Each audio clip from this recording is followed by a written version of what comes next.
Water dripped from the tap. Drip, drip, drip. Jennifer had always been annoyed by that sound. It was like the ticking of a clock. That's why she always bought a silent clock. And the tap couldn't be set to silent. Just like the thoughts in Jennifer's head. They were eating her up inside and ruining her mood. It was only 3 p.m. now. She planned to clean up and go grocery shopping. But there was no way she could get out of that damn chair to do her chores. The coffee had already gone cold, and the morning sun that shone right through her window had been slowly lowering from its zenith for hours. Jennifer went over everything in her head. Last week had started with that Monday when she couldn't get through to her husband. It was only the third time she'd been able to. "Why aren't you picking up the phone?" she fretted. "I'm at work, Jennifer," Peter replied. He sounded annoyed. "I'm at home." "Do you have a desk job? What's the problem with answering the phone?" "My phone's on silent." "Since when?" "Since you interrupted an important meeting with your phone call. And everything would have been fine." Jennifer seemed to realize her mistake. She'd really screwed up a meeting at work once, and she never called again. But why put the phone on silent mode at home? That was something Jennifer certainly couldn't understand. When they went to bed, Peter was always texting someone, then putting the phone away, then picking it up again and typing. "Who are you texting?" Jennifer couldn't take it anymore. "To my boss at work, things," Peter replied glumly, turning on his other side. 23. Yes, Jennifer fell behind, but only for a few minutes. Afterwards, she tried to peek carefully over her husband's shoulder to see the true content of this correspondence. But he suddenly switched off the phone and turned sharply to his wife. She even jumped from fright and surprise. "What are you looking at?" he asked her suspiciously. "I wanted to look at the time." Jennifer tried to get out of it. "I gave you an electronic clock last year, which is now on your nightstand next to your bed. There's a wall clock hanging across from you and a phone in your hand. Did you really have nowhere else to look at the time?" "Yeah, I'm sorry. You could have told me what you were discussing." "I told you work. Isn't that enough?" "No." "Okay, we were discussing my report from last week. Does that mean anything to you?" "Can I see it?" "No, it doesn't." "Why not?" "Don't you trust me?" "I do." "But in that case, good night." Peter switched off the light, and the whole room fell into darkness. All week Jennifer had been haunted by thoughts of her husband's infidelity. There was a reason he kept his correspondence from her. But all this week, there hadn't been a single opportunity to see if it was true. Jennifer glanced at the photograph that hung above the television. It was a large photo of Peter catching a huge bass. He had been so proud of his catch at the time that he had decided to print that photo out in a large size. Jennifer didn't like it very much. She thought such pictures spoilt the whole look of the room. But Peter couldn't be persuaded. He really wanted his biggest catch to be seen by all the guests who visited their flat. Whenever someone came to visit, the first thing the man did was lead them into the living room to show them this photo. It didn't evoke any feelings in Jennifer right now, no hate, no pity, no desire for revenge. It was just vital for her to know if her husband was cheating on her. These thoughts had been plaguing her for a week now. Not for nothing Peter hides his correspondence and stays late at work. There was a reason. Her train of thought was interrupted by the vibrating of her phone. It was Olivia, Jennifer's friend, calling at a very bad time. Or maybe it was just the right time. "Hey, Jennifer, how are you?" asked the cheerful friend. Sometimes this love of life was scary. How could a person be so positive in such a horrible world? It seems that they live in the same country, in the same city, but look at everything completely differently. Hey, all right, everyone, how are you doing?" I'm great. I have so much to tell you. Can you meet me tomorrow? We'll sit in a cafe, drink our favorite coffee, gossip. You must have a lot of news too. It's been a month. I don't know. Jennifer was having second thoughts. She hadn't been able to think about anything else in the last week, except Peter and his cheating. Or maybe her absence at best, of course. I don't have anything new, Jennifer lied. Or maybe she wasn't. Nothing new, really. And all those thoughts of cheating were just her sick fantasy. But why not share those thoughts with her friend? But I'll go out. I need to get away. That's right. Why are you sitting at home? I'll meet you tomorrow at Cafe Glamour. Jennifer finally managed to do everything she'd planned for the day. Peter didn't come home so late, and things seemed to be getting better. Jennifer was beginning to realize that she was probably just winding herself up. In fact, Peter loves her very much, but doubt is a tricky thing. You always need confirmation. And Jennifer finally got her chance to check. Peter went to take a shower before going to bed and left his phone on the bedside table. He usually never did that, which was a good sign. It meant he wasn't hiding anything. But Jennifer's hands reached for the gadget anyway. Fortunately, she didn't need to know the password. Her fingerprint was on the phone. She simply put her finger on the screen and the smartphone unlocked. Jennifer quickly found the app she needed and began flipping through the correspondences. Mostly the correspondence was all men, but here Jennifer found a chat with the very same supervisor. It read, Boss Linda. Nothing suspicious. But Jennifer went into the correspondence. The usual messages from a boss to her subordinate. Jennifer flicked back to the day she'd first noticed her husband was hiding something from her. And, oh my God, they were actually discussing reports. What are you doing on my phone? A stern male voice sounded. Jennifer's heart beat fast and she slowly raised her head and looked at her husband. I just wanted to. Do you think I'm hiding something from you? Sat down on the edge of the bed, her husband sat down. His calmness was astonishing, honest, huh? Are you sure everything's all right? The corner of his lips lifted. He was laughing. At a time like this, he was laughing. It was really pissing him off. It was like he didn't want to take anything seriously. Convinced, Jennifer pouted. She thought her husband would react somehow, hug her or kiss her, but he just lay back in bed and covered himself with a blanket and went back to his phone. His eyes glittered in a treacherous way, and his chest began to heave more frequently. What's wrong with him? Jennifer tried to stroke his arm, to get his attention, to get him to show her affection in return. But it was as if Peter didn't see her, didn't know she existed. Peter, you love me, don't you? Jennifer suddenly asked, pulling away. Why do you ask such questions? Peter continued to stare at his phone. We haven't spent time together in a long time. You come in and sleep. You don't pay any attention to me at all. Of course I'm going to think you're cheating on me. We have to trust each other. You remember, don't you? Olivia took Peter's smartphone away from him. Just look at me for a minute, not at the screen of that gadget. What are you so upset about? I came home after a hard day's work. I want to rest. That's why I exist. Tell me, why did you marry me if you're still looking for peace of mind in a phone instead of a loving wife? You're also very tired at the end of the day.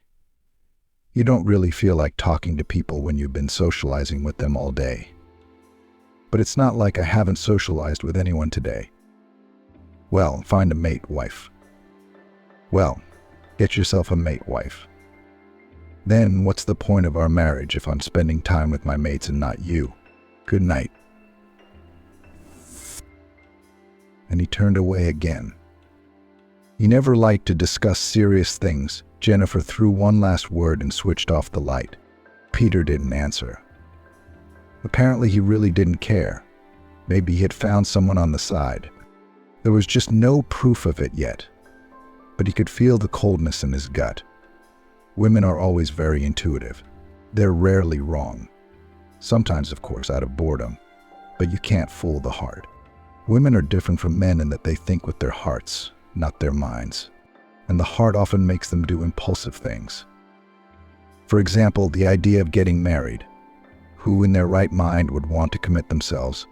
But women are sure that only then they will find freedom. In rare cases, that's true. In others, they become hostages to their own choices. It's a hard truth of life. They don't realize it right away. It takes months and years. Only then do they realize who they're living with. Quarrels, infidelity become the norm. Marriages fall apart. And for what? Heart and feelings.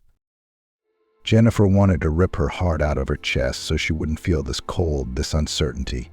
Her whole world was crumbling before her eyes, her whole world. There was nothing she could do about it. Peter wouldn't admit to cheating, but he was clearly cheating on her. The next day, Jennifer met with Olivia, although she didn't feel like going to the meeting after her conversation with her husband. Would Olivia now be the friend Jennifer would spend all her free time with? Her personal life would be ruined. Peter went to his mom's cottage. She needed help with something. Well, you haven't said a word in the last half hour. I've told you my whole life story. Olivia gave Jennifer a sympathetic look. Olivia, I'm sorry, I was thinking. Jennifer woke up. About what? Yeah, I think Peter's cheating on me. With who? I don't know. I just know he's cheating. But you found out somehow. Did he tell you? Or did you find out? Why didn't you tell me? I'm telling you now. He didn't tell me anything. I'm just suspicious.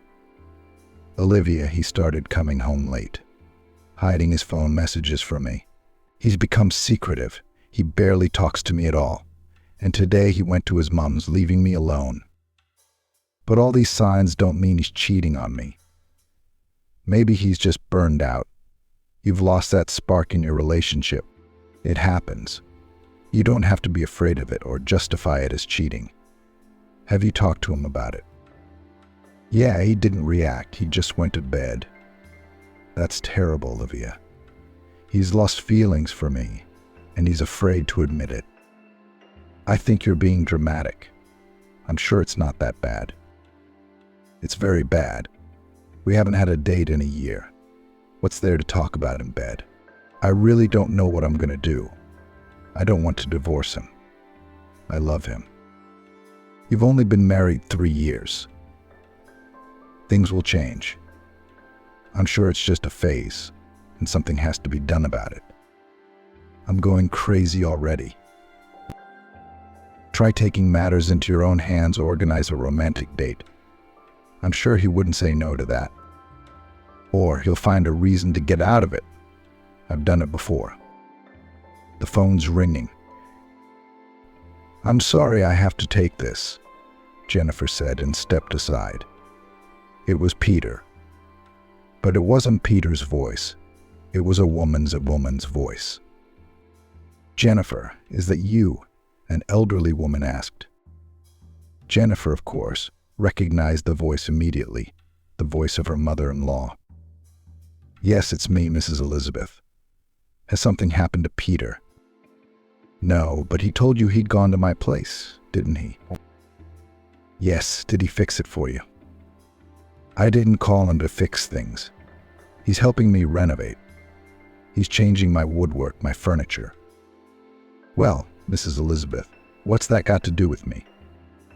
Are you his wife? Come and visit us? You can help us too?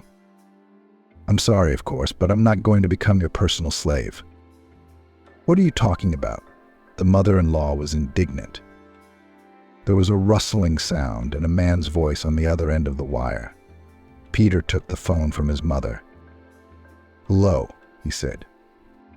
Hi, Jennifer replied in a colorless voice. How are you? I'm fine. Are you coming over tonight? No, I'm not. Mom's redecorating, so I'm going to stay here for a while. But what about work? You'll be off the day after tomorrow. I asked my boss for time off with our renovation. and she approved. That's not a very good reason. Are you on my side or the boss's side? You can't take time off for me, but you can take time off for your mother. Oh, great.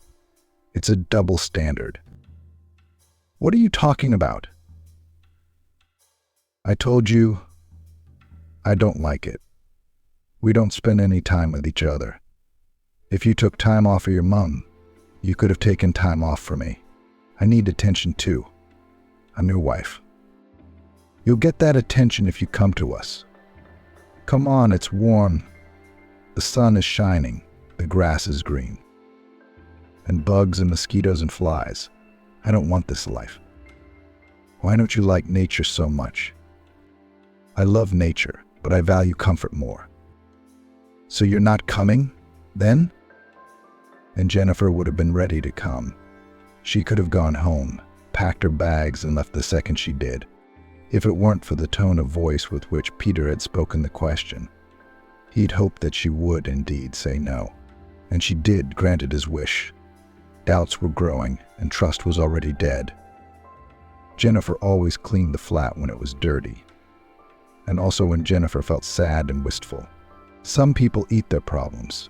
Some people don't eat anything, and some people just clean the whole flat. And it has to do with more than just the dust on the far shelves. All things were subjected to careful analysis, after which their further fate was determined. The trasher tidying up with a sponge and a rag. While cleaning one of the rooms, Jennifer found a very old album on one of the shelves. It was so dusty that the woman had to wipe it with a rag several times before opening it. On the first page of the album was written, "To my beloved Peter." Immediately jealousy and resentment boiled over. Who could it be? Peter hadn't told her about anyone.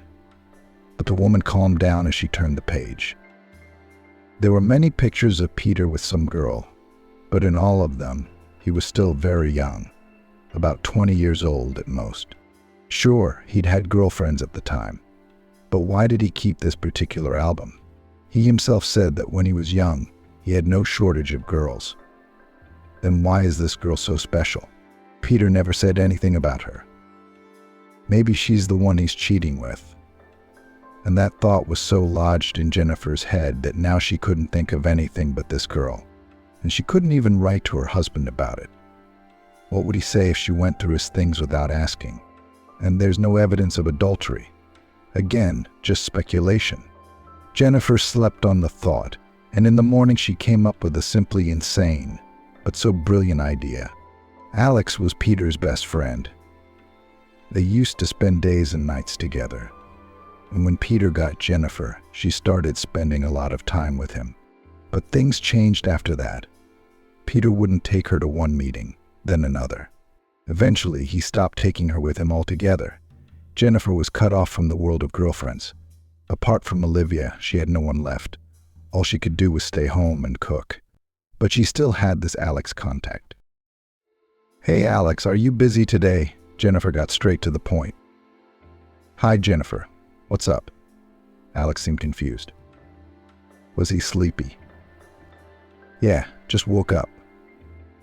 Only then Jennifer realized that it was really only 9, and she had already stumped her old acquaintance, whom she hadn't seen for years. "We need to get together," the woman said. She tried to say it very seriously, so that Alex wouldn't suspect anything about Peter. "I think he's in the country right now."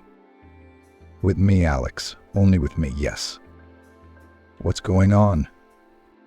"Are we going to surprise Peter?" This naivety was starting to annoy Jennifer, but she had to stay calm. "No, Alex, it's not about Peter." "Well, it does, but indirectly." "Oh, for God's sake, just come to the meeting." All right, poor Alex faltered. "Where?" "Golden Star Cafe. Tomorrow at 5 p.m. Can you make it?" Jennifer often went to this cafe, and it was indeed the best in town. There was always good food, nice waiters, and meetings that were less stressful. Even the one Jennifer had planned. She decided to stand out this evening, wearing her most beautiful black dress, which emphasized all the advantages of her figure. She wore a necklace on her chest and gold earrings in her ears. If the neighbors didn't know her, they would have thought she was on a date. But Jennifer didn't dress like this because she wanted to seduce her husband's friend and get revenge. She just needed to look good, so that Alex definitely could not hide the truth from her. Of course, the man was immediately stunned when he saw Jennifer. She had changed a lot, in his opinion. They hadn't seen each other for a very long time. It felt like half a lifetime, and Jennifer, like a good wine, had only gotten better. "Hi," Alex said embarrassedly. He smoothed his hair, afraid of looking ridiculous. "Hi, Alex." Jennifer sat down confidently at the table. "Have you ordered something yet?" "No. Should I have?" "Are you hungry?" "Not really." "All right, waiter." A young girl in her 20s ran up to them. "What can I get you?" she asked, taking out her notebook and pen. "I'll have the Greek salad, medium rare steak," Jennifer asked. "And my friend, do you want coffee?" "No," Alex said. "I'll have a chocolate cake, please," he said modestly. The waitress smiled with delight and ran to the kitchen. "You know, sometimes I have the impression that you are not 35, but 10, Jennifer laughed. "Actually, I'm 32, Alex replied resentfully. "Okay, I'm sorry. I called you here for another reason, not to humiliate you." "What was it?" "We haven't seen each other in years, and you always come with Peter. Where is he?" I want to ask you about Peter, and I want to keep this conversation private." "What's wrong? You two are close, aren't you?" Yeah, Alex tensed up. He seemed to realize what Jennifer was getting at, but he kept on pretending to be a simpleton. "And he tells you everything?" "What's the point of these questions?" "Answer me." "Yes, he does." "Is he cheating on me?" Jennifer's heart stopped after that question. It stopped beating. It was like she was standing on the edge of a cliff. Only the man holding her could decide her fate. Right now, she was holding on to Alex. His words would determine everything. "No, not me," the man hesitated. "Say it," Jennifer insisted. "I don't know, Jennifer, honestly." "Don't protect him. Look, I'll find out anyway. He's been so secretive lately. He doesn't say much. Especially about these things. I don't think he'd trust me with this. And he's not cheating on you, I'm sure." "Why not? Why are you so sure?" "Well, I don't know." "How long have you two been in touch?" "We met a week ago. He didn't say anything about you." Who did he talk about?" "He didn't talk about anybody.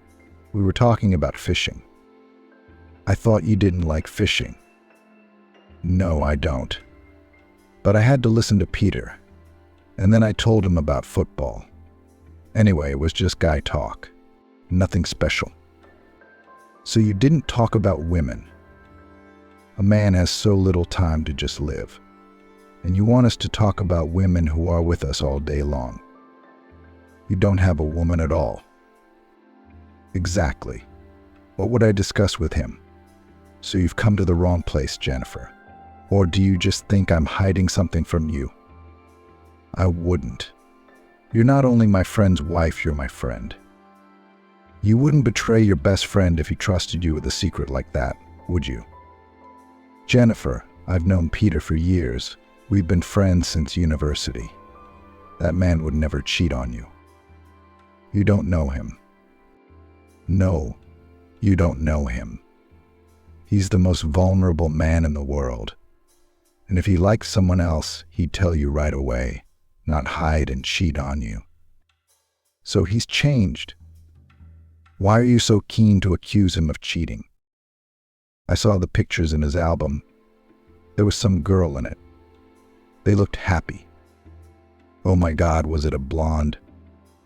"Yeah. How do you know?" "He dated her at university, then broke up with her. What's the big deal?" You're judging him based on a story from 10 years ago. He dated a lot of people. He only kept the album with her. She gave it to him.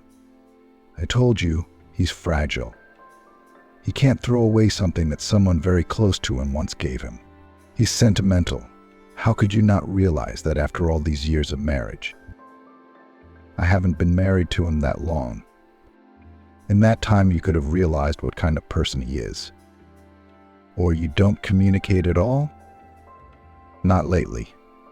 He spends all his time on his phone. That's why I have these thoughts.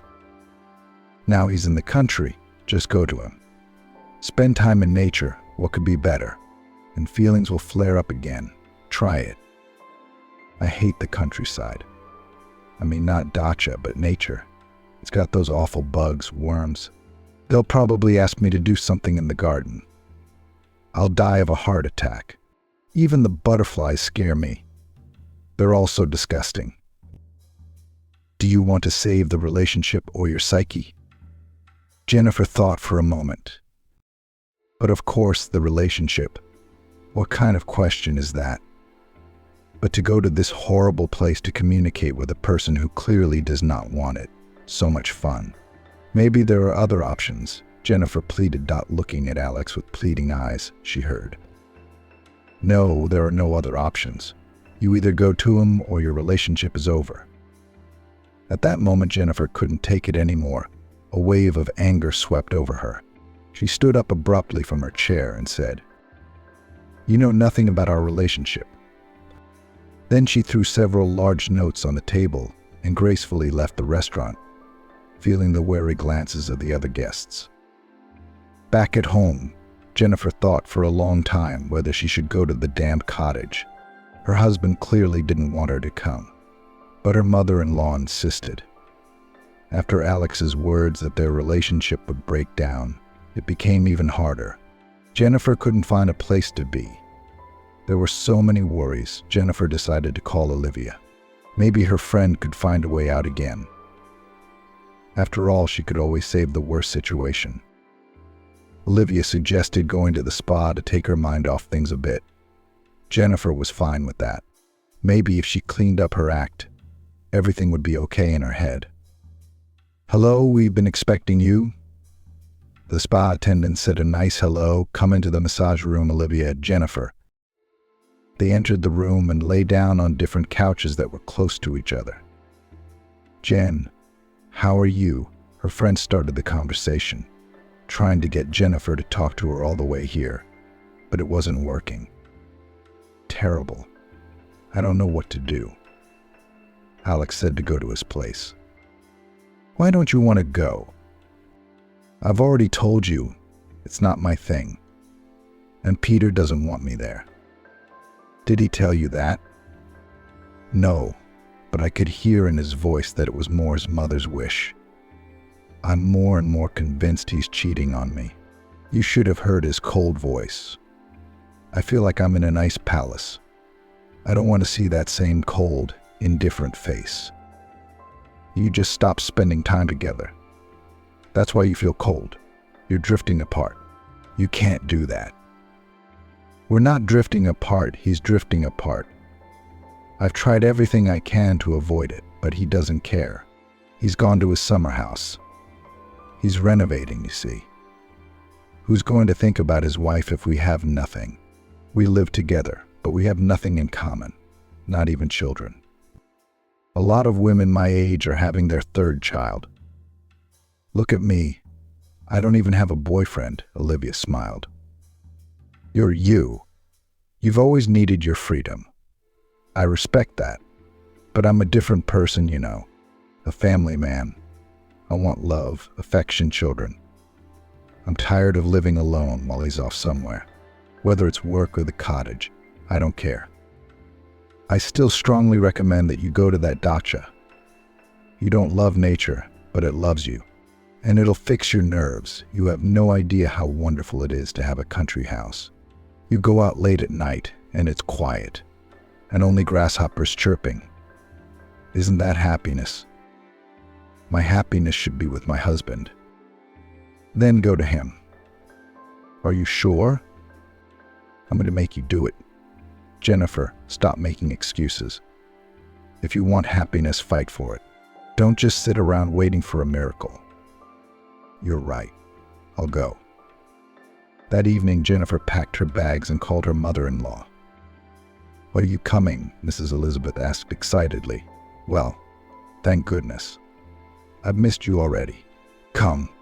We have plenty of things to do here, from grapes to nails and screws. And berries, of course, as a bonus for the work. Come, you won't regret it." "Of course, Mrs. Elizabeth." Jennifer left home very early in the morning. Peter didn't know it, but Jennifer was sure her mother-in-law had warned her son. She couldn't just invite her over for no reason. Peter was definitely aware of it. Jennifer wanted to think so. However, when she reached the cottage, no one was expecting her. The bell on the gate didn't work. She had to shout across the street so that at least someone would hear her. Of course, Jennifer knew that Mrs. Elizabeth had a hearing problem. But surely Peter must be able to hear. For some reason, however, a young, thin girl with a pretty face and freckles came out to meet her. She's a nice girl, I'll give her that. But what is she doing in this precinct? "Good afternoon. You're Zoe, aren't you?" the girl asked. Jennifer was taken aback by the situation. "No," she answered uncertainly. "My name is Jennifer." "Oh, I'm sorry," the girl apologized. "I always get those names mixed up. I don't know what makes them so similar to me. Come in." "And who are you?" Jennifer asked without moving. "I'm Katie, or just Kat. I'm helping Mrs. Elizabeth. I'm a neighbor. I live nearby. I'm sorry, we just haven't had a chance to meet you yet. But Mrs. Elizabeth told me a lot about you." "Where's my husband, Peter?" "He's doing something on the first floor, so I thought I'd leave him to it." "So you two work together?" "You could say that, but I'm just next door. Peter's the son. Come on in, don't stand on the fence." Jennifer stepped onto the property with a strange feeling. Some terrible feeling had been haunting her all day, and now it was only intensifying. She didn't like this Katie. A nice girl, yes, but there was something wrong with her. Like she was two-faced. But time would tell. "Mrs. Elizabeth, hello," Jennifer said, handing the woman a box of chocolates. "Oh, honey, you shouldn't have. What are you doing?" "I wanted to give you something to eat. I didn't want to come empty-handed. Where's Peter?" "He found some scrapbooks in the attic. He's looking through them right now. I hope I'm not disturbing him." The house smelled of freshly baked, fragrant cinnamon buns, and I was drooling. I couldn't wait to try them. Jennifer noticed that they'd replaced some of the stairs, replaced the old rotten boards with new ones, but the stairs still creaked. Jennifer didn't like this antiquity, as she called it. Wooden houses didn't appeal to her. After all, they lived in the 21st century, not the 17th. As Jennifer climbed up to the attic, the stairs creaked horribly. Every step she took accompanied by a creak. It was horrible. After all, Jennifer wanted to surprise her husband. "Katie, is that you came from the attic?" Such a sweet voice. Peter had never spoken to Jennifer like that before. Usually the voice was more cold and reserved. Here the words were spoken with tenderness and love. "No," Jennifer replied. She tried to answer confidently, but it came out rather resentful. Finally, she went into the attic. Peter sat on the wooden floor and looked at the albums around him. There were so many of them. He stared at them again without even looking at his wife. "Hello," she came up to him. "Hi," he replied glumly, leafing through the photos. "What are you doing?" "I'm going through some old photos. Maybe I'll find something interesting." Jennifer stood in silence for a minute, but Peter didn't seem to mind. "Anything new to tell me?" Jennifer suggested. "I don't think there's anything new." "Well, about Katie, for instance. I don't even know that girl. How do you know her?" "I met her here a while ago, too. She agreed to help my mom with the renovations." Well, tell me about her. What's there to tell about her? Oh God, at least tell me something. Jennifer couldn't take it anymore. Why do you care so much about me? I'm your wife. I came here. Why don't you care? Do you even remember who I am? That's why I didn't want you here. Oh, you didn't? Why not? There was too much shouting. There was complete silence. Maybe you're the problem. There's a reason for the shouting. Or is it me? Haven't you noticed? I think everyone here was happy before you arrived. Everyone was happy. That's why Mrs. Elizabeth was so insistent on calling me. She's bored. Her dear son can't cheer her up. I don't understand why you're so angry. What have I done to you? I've ruined my life. My nerves are shot because of you. I can't find a place to be for weeks, and you're just chilling here. Why did we used to be so good, and now you're pulling away from me? What happened, Pete? Jennifer collapsed to her knees in helplessness. Peter instantly got up from his seat and walked over to his wife. Get up, please, please, please don't do this, he begged her. I won't get up. I'm tired. Pete, why are you doing this to me? Jennifer sobbed. I don't know what you're talking about. We're fine. I'm just tired from work. This happens every year. No, this time is different. Did you find someone? Yes? Jennifer really wanted to hear the answer. Whatever it was, she craved it like air. But there was no answer. And that could only be blamed on the man who had interrupted their conversation. Katie, damn it. Pie, is anyone? She came into the attic, smiling. Can't you see we're talking? Jennifer blurted out. Oh, I'm sorry, No, Katie, it's okay. Peter stopped her. He immediately took his hand off his wife's shoulder and ran over to Katie, helping her onto the floor. Jennifer couldn't hold back the tears. Peter was looking at this girl in a way he would never look at her, and she realized it. He would never love his wife the way he loved her. There was clearly something more between them than just neighborhood help. Those looks always give it away. They were killing Jennifer from the inside out. Peter's cold gaze changed to one so warm and tender. And in that moment, his eyes were looking at another girl, not Jennifer. And she found the strength to stand up, wipe away her tears, and run away. Hey, Jen, where are you going? Peter shouted after her. But Jennifer quickly descended the stairs and, ignoring her mother-in-law's questioning look, ran out of the house. She ran for quite a long time. Tears filled the whole space. This shroud made it impossible to see what was ahead. Jennifer ran and ran until she came to the shore. It was quiet here, very quiet. No houses, no people, no animals. Silence and solitude. Just what she needed right now. Why, she screamed suddenly, and in the reflection of the lake water she saw only herself. She wasn't angry at Peter. She was angry at herself. She'd been such a fool. How could she not realize that he didn't love her? Stupid, stupid. She'd given him all of herself, but he didn't want that. He didn't find happiness in her, and she's only realized that now. He just doesn't love her, and he never did. Idiot. Idiot. Jennifer screamed with anger and grief. She beat her reflection with her hands. That face was the most disgusting face in the whole world. She hated herself. Thoughts even flashed through her head. Should I end it all? End the suffering? What's the point of life if you don't have someone to give everything for you? It was as if half of her heart had been torn from her, ripped from her chest, slowly squeezed and finally crushed. Why me? Jennifer's voice had already broken, but she continued to scream. The soul-crushing scream was no longer the voice of hope. It was her aching heart. It had been slowly dying all this week, and now it had been dealt the final blow. It couldn't get any worse. The water, so calm, but if you throw a pebble in it, it makes little circles, big circles. Depends on the size of the pebble and the force with which it's thrown. Jennifer seems to have had a lot of huge stones thrown at her.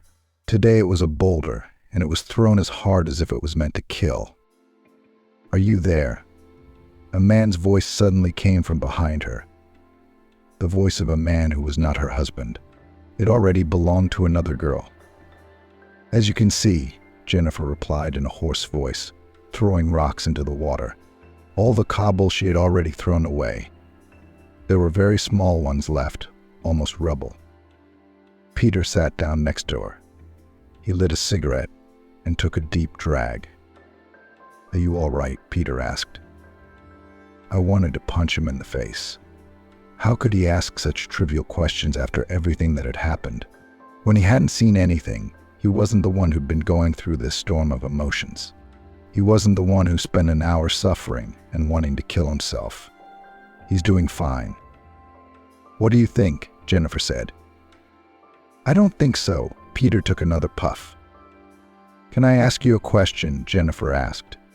She wasn't crying anymore. All the tears had already drained away. Now she felt an emptiness that filled her lungs, her throat, her limbs. Of course, he looked at her with tired, exhausted eyes. "Why didn't you confess right away?" "To what?" "That you'd lost your feelings, that you didn't love me." "What made you think that?" "I saw it. I'm sorry, it's hard not to. Two eyes in love. Katie's crazy about you, just like you're crazy about her." "Jennifer, don't say that." Peter leaned over to hug her, but the woman pulled away. "No, don't touch me. I'm not blind. I'm also not insensitive. I'm not a statue. I can't lie. You can say anything you want, but your eyes don't lie. They always tell the truth, and they say you don't love me. I've never been loved. It took me 3 years to realize that, and you're still afraid to admit it to me. Did I really marry a weak man?" Peter was silent for a long time. He just put his head down and stared into the void. But sometimes silence speaks more than words. "Lack of feeling is not a weakness," Jennifer said. "It's a weakness to admit it to yourself. It's not your fault you don't love me. It's not your fault you made a mistake. But it's your fault for not admitting it to me and to yourself." "Jennifer, don't say that." Peter started it. No more lies. I've had enough of it. I want to be loved too. I want to feel warmth, tenderness, care. I'm not a robot. I'm a human being with feelings. And today you broke my heart with your lies. You keep lying to me, even though it's clear to everyone that it's not worth it." Peter suddenly laughed. "It's funny, isn't it?" "Funny?" Jennifer was puzzled. "It's because you've got it all wrong. Katie and I were not lovers. She's my cousin." Jennifer couldn't believe what she was hearing for a long time. I mean, how could she be wrong? What about those looks? Those damn looks. God, she'd embarrassed herself. All those feelings she poured out for him, and it was just her sister. "What?" Jennifer interjected. "Is this a joke?" No, Peter laughed, but he laughed in a very fake way. He lit another cigarette. "It's true. She's my cousin." "Then why did she introduce herself as your neighbor?" "We didn't want to tell you the truth. It was kind of a surprise." "It was a surprise," he laughed. "I'm not laughing for some reason," Jennifer replied grimly. Peter moved closer to her and managed to hug her. "I'm sorry I made you feel that way. I'll really make it up to you. I'll try." But Jennifer didn't trust him. Trust had been lost long ago, all because of her fantasy. She'd convinced herself that her husband was cheating on her.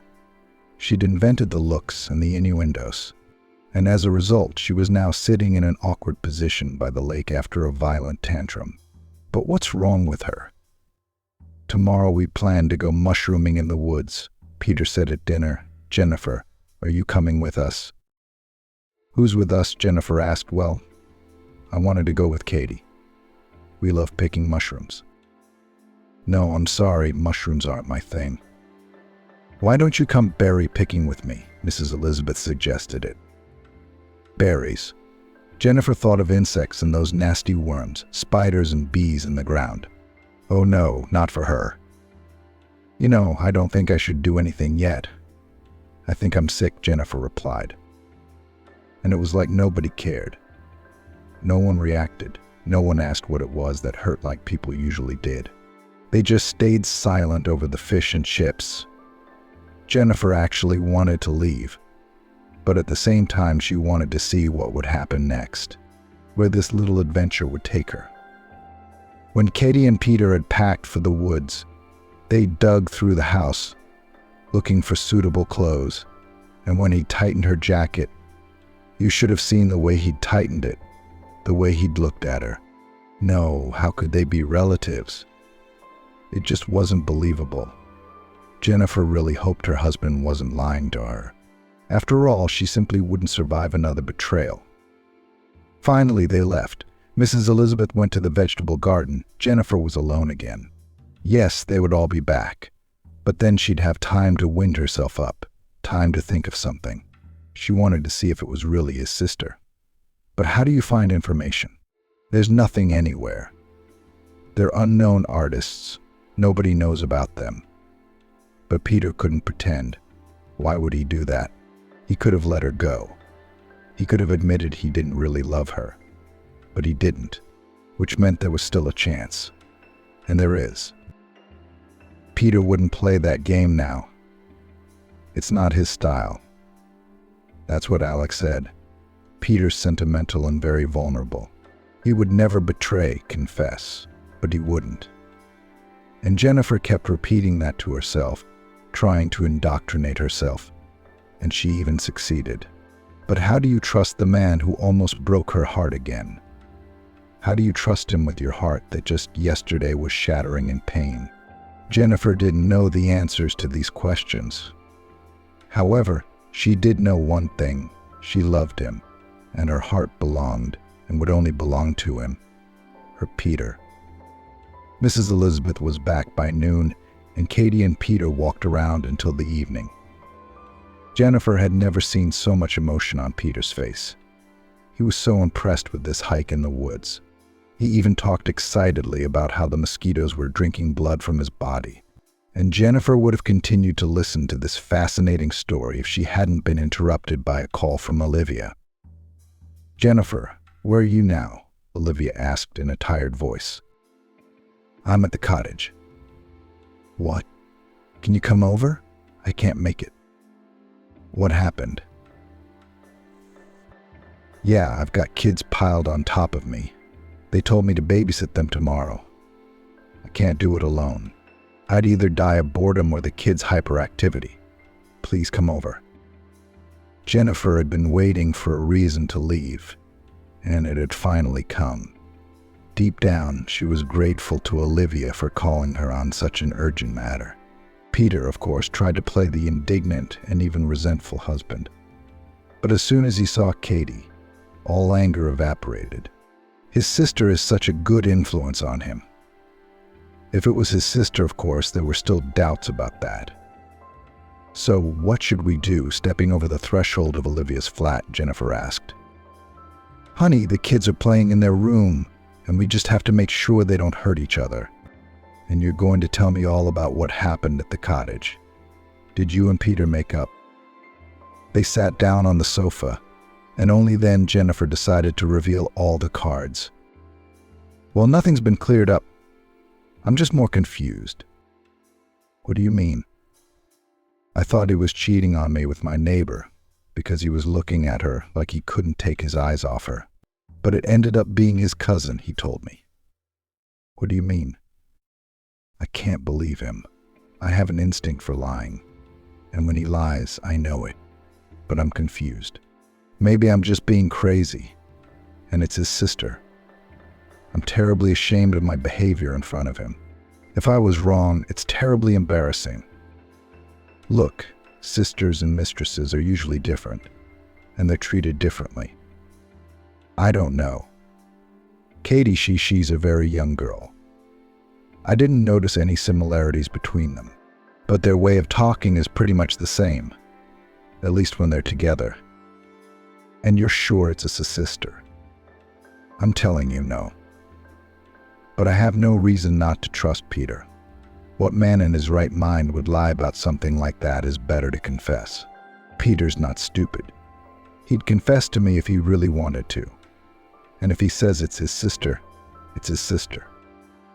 Is that what you're trying to convince yourself? Or is it true? I don't know. But I hope whatever I make up in my head stays in my head. All right, Jennifer, you just be on your guard. If you suspect him of cheating, you've got to catch him. I don't have that chance. You're the one who asked me here. I'm sorry, it would be really hard for me to babysit alone. I have to go out tomorrow. You're leaving me alone tomorrow. For how long? I have to go to the beauty parlor. Have you seen my split ends? It's horrible. Olivia, did you call me to babysit while you go to the salon? They're not actually my kids. And they made me babysit. Exactly, you, not me. Please babysit. Is it hard for you, honestly? Yes, I could have stayed at the cottage with Peter to discuss our relationship. Instead, I'll be dealing with 3 kids who want to drive me crazy. I promise you'll go to a restaurant with me afterwards, when you have time. It's on you. It's a deal. Jennifer woke up in the morning not in her bed, so she was disorientated for a few seconds. She'd never taken care of children before.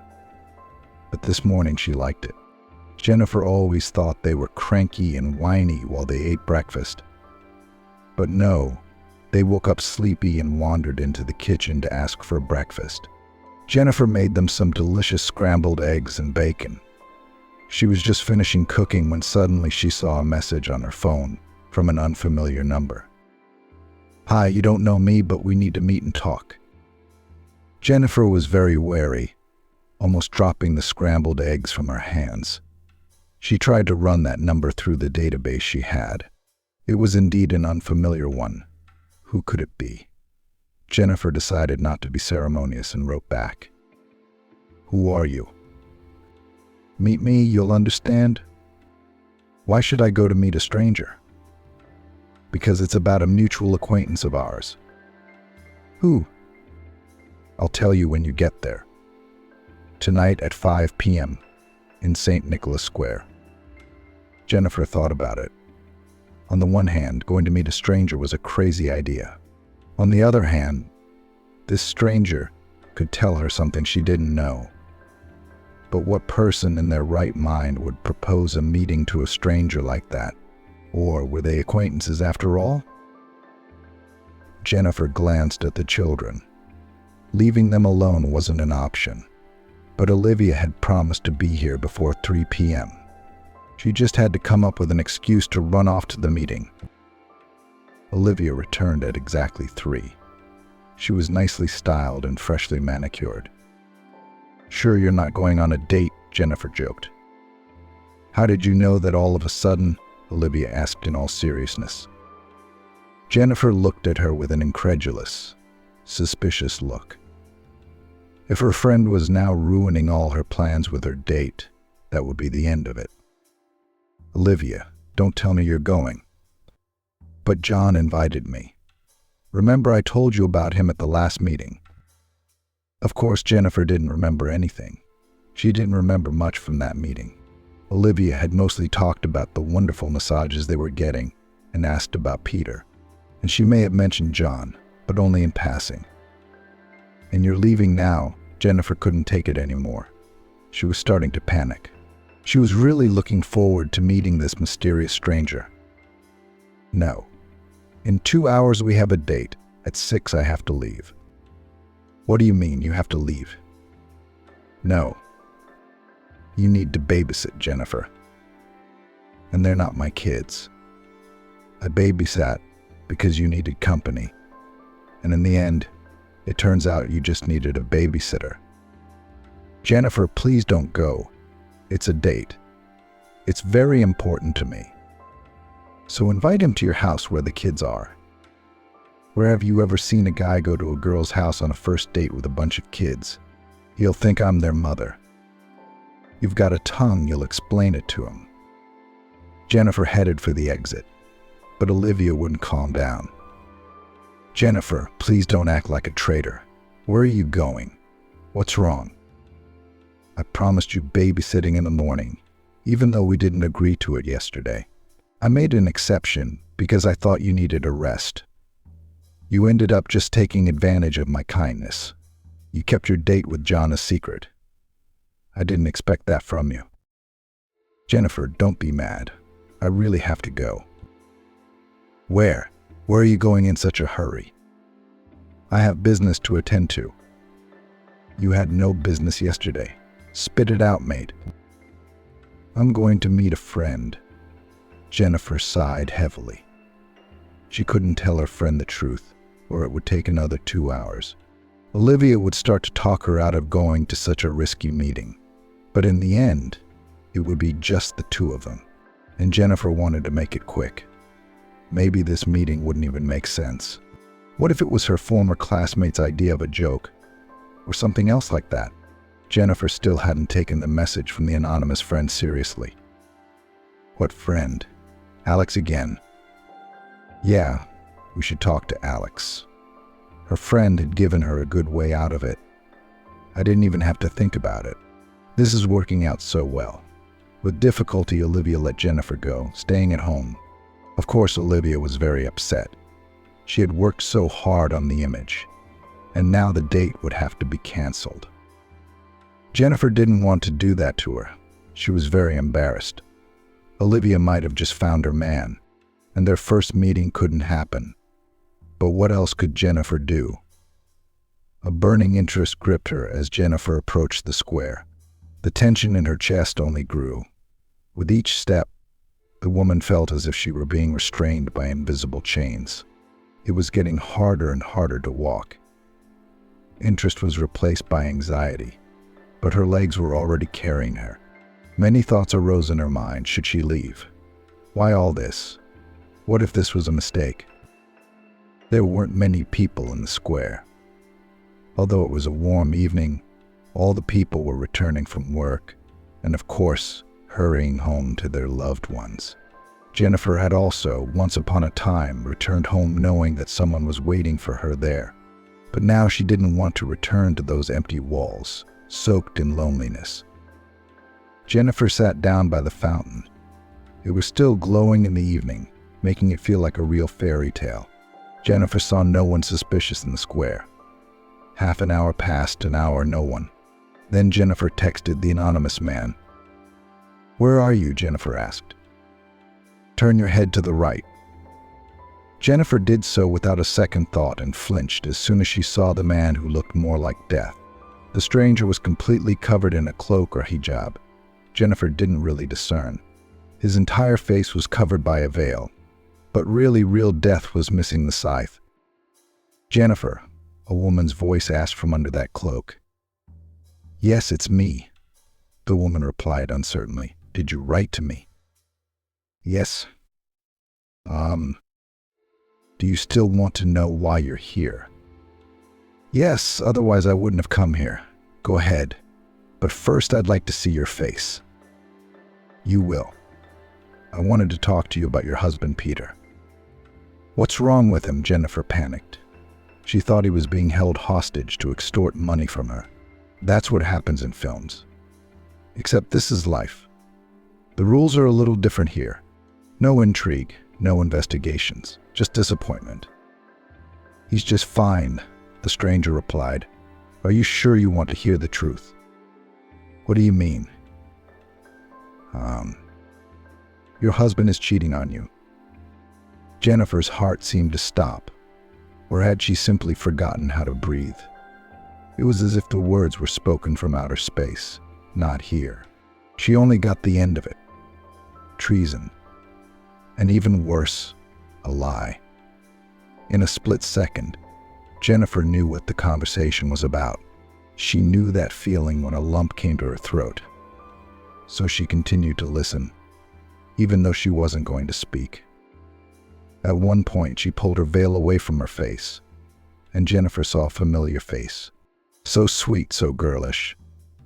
Katie was looking at her, Her eyes were full of confidence, and her breasts were rising and falling with great vigor. Apparently, there was no room to breathe under the veil, or maybe it was emotion. "He's cheating on you with me," Katie concluded. Jennifer wanted to cry, but in fact a laugh burst out of her, the most hysterical laugh she was capable of. Passers-by looked at them as if they had taken some kind of drugs. "Sorry," Jennifer tried to calm down. It's just absurd." "I know. He said I was his sister, right? And I suspected you right away. But I decided to trust him one last time. And that's what happened. Isn't that funny? He loves me. I know everything. I saw the way he looked at you. The way you looked at him. Honey, you can see the chemistry right away. It's a shame. I didn't trust my gut back then. You know what pisses me off? That bastard not only didn't confess to me, he lied to my face. He thought he could sit on 2 chairs. No way. Idiot. Peter is indeed a weak man, but I wouldn't blame him for not confessing to you. He wanted to. He tried to talk about the divorce, but his mind was all jumbled up. As soon as he saw you, he was afraid of your reaction." "My reaction?" "Couldn't he admit to me on the lakeside that he'd made a mistake?" No, honey. A mistake is a transgression when you don't know what's going to happen next. Didn't anyone ever explain that to you? Peter didn't make a mistake. He lied on purpose, thinking it was for the best. Katie wanted to say something, but Jennifer stopped her with a gesture of her hand. "No, don't say anything. I've already figured it out. And I'm relieved. It's like a weight lifted off my mind. I wondered why he felt that way about me. He says one thing, but his eyes look completely different. And I wanted so badly to believe I was wrong. I'm so sorry." "Don't be. We can't control how we feel. You fell in love with someone else. Well, it happens. But why lie? And why did you come to this meeting and not him? I know it sounds silly and childish, but he's afraid. He's afraid of your reaction. It's true. It's really childish, Katie. He loves you now. But you should know how much he loved me 3 years ago. He looked at me the way he looks at you now. And if love is gone now, is respect for the man gone? Is he a man or a wimp? I'm really sorry. And I'm sorry for you, because you've fallen in love with a wimp who can't say a word, afraid of everything. No, it's not your fault. I'm glad I lost someone like that. I deserve better."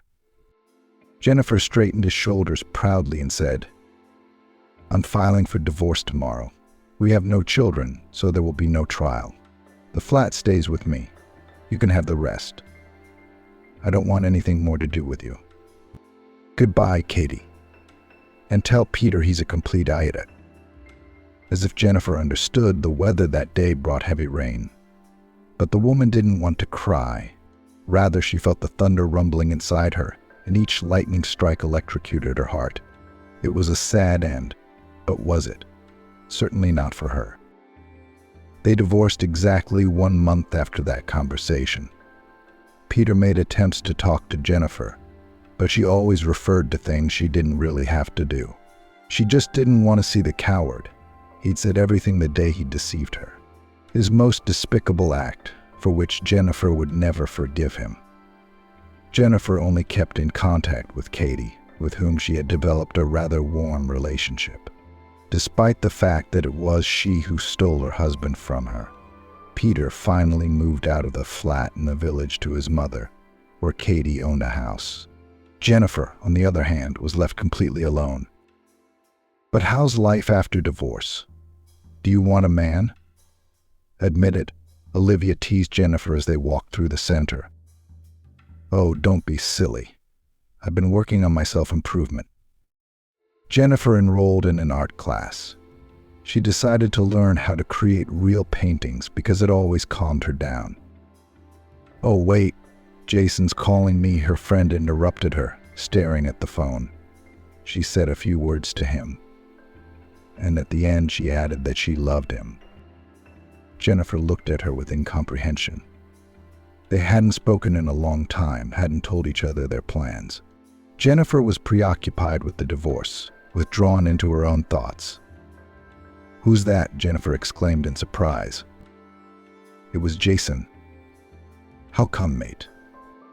"When you went out with Alex, and as it turned out with Katie, Jason had set us up on a date, but at home. You said a first date couldn't be at home, especially in front of the kids. That's what I told him, and he turned out to be a neighbor. He's just happy to stay home and watch soap operas. He's just like you." "No, I also like to have fun. Anyway, we got along really well. Even the kids didn't bother us." "I hope you weren't doing anything like that," Jennifer winked. "Jennifer, what are you talking about? It's a first date. He brought me flowers, we ordered rolls, and turned on a film. Everything was just perfect. The atmosphere was so romantic. Honestly, it's the most original date I've ever been on." "So you two are together now?" "Well, sort of, yeah." Her friend was embarrassed. Jennifer was very happy for Olivia. She'd been feeling guilty for a month about what she'd done to her back then, but now it was gone. It was as if a bright streak had begun in her life. And the woman hoped that this new life would be better than the old one. She changed it dramatically. She repainted the walls in her flat, cut her hair, dyed it, started painting. And in this club she met a very interesting guy who also did not mind doing needlework or drawing. I think they found each other. Jennifer felt truly loved, and now she was being looked at with eyes that could not be described. The look of love, when all that exists for a person is you and no one else. After 2 years of hard work in this club, Jennifer started selling her paintings. Success came very soon. Orders were placed for months in advance. A few months later, she heard rumors that her ex-husband had already had a second daughter. Jennifer even wanted to visit them, but then she changed her mind. There was no point in dredging up the past. She has a new life where there is no place for traitors. And she no longer resented Peter. He had chosen his own path. The main thing was that now he was happy with his beloved wife and daughters. And Jennifer found her happiness in an interesting, promising man and a hobby that brought her a good income.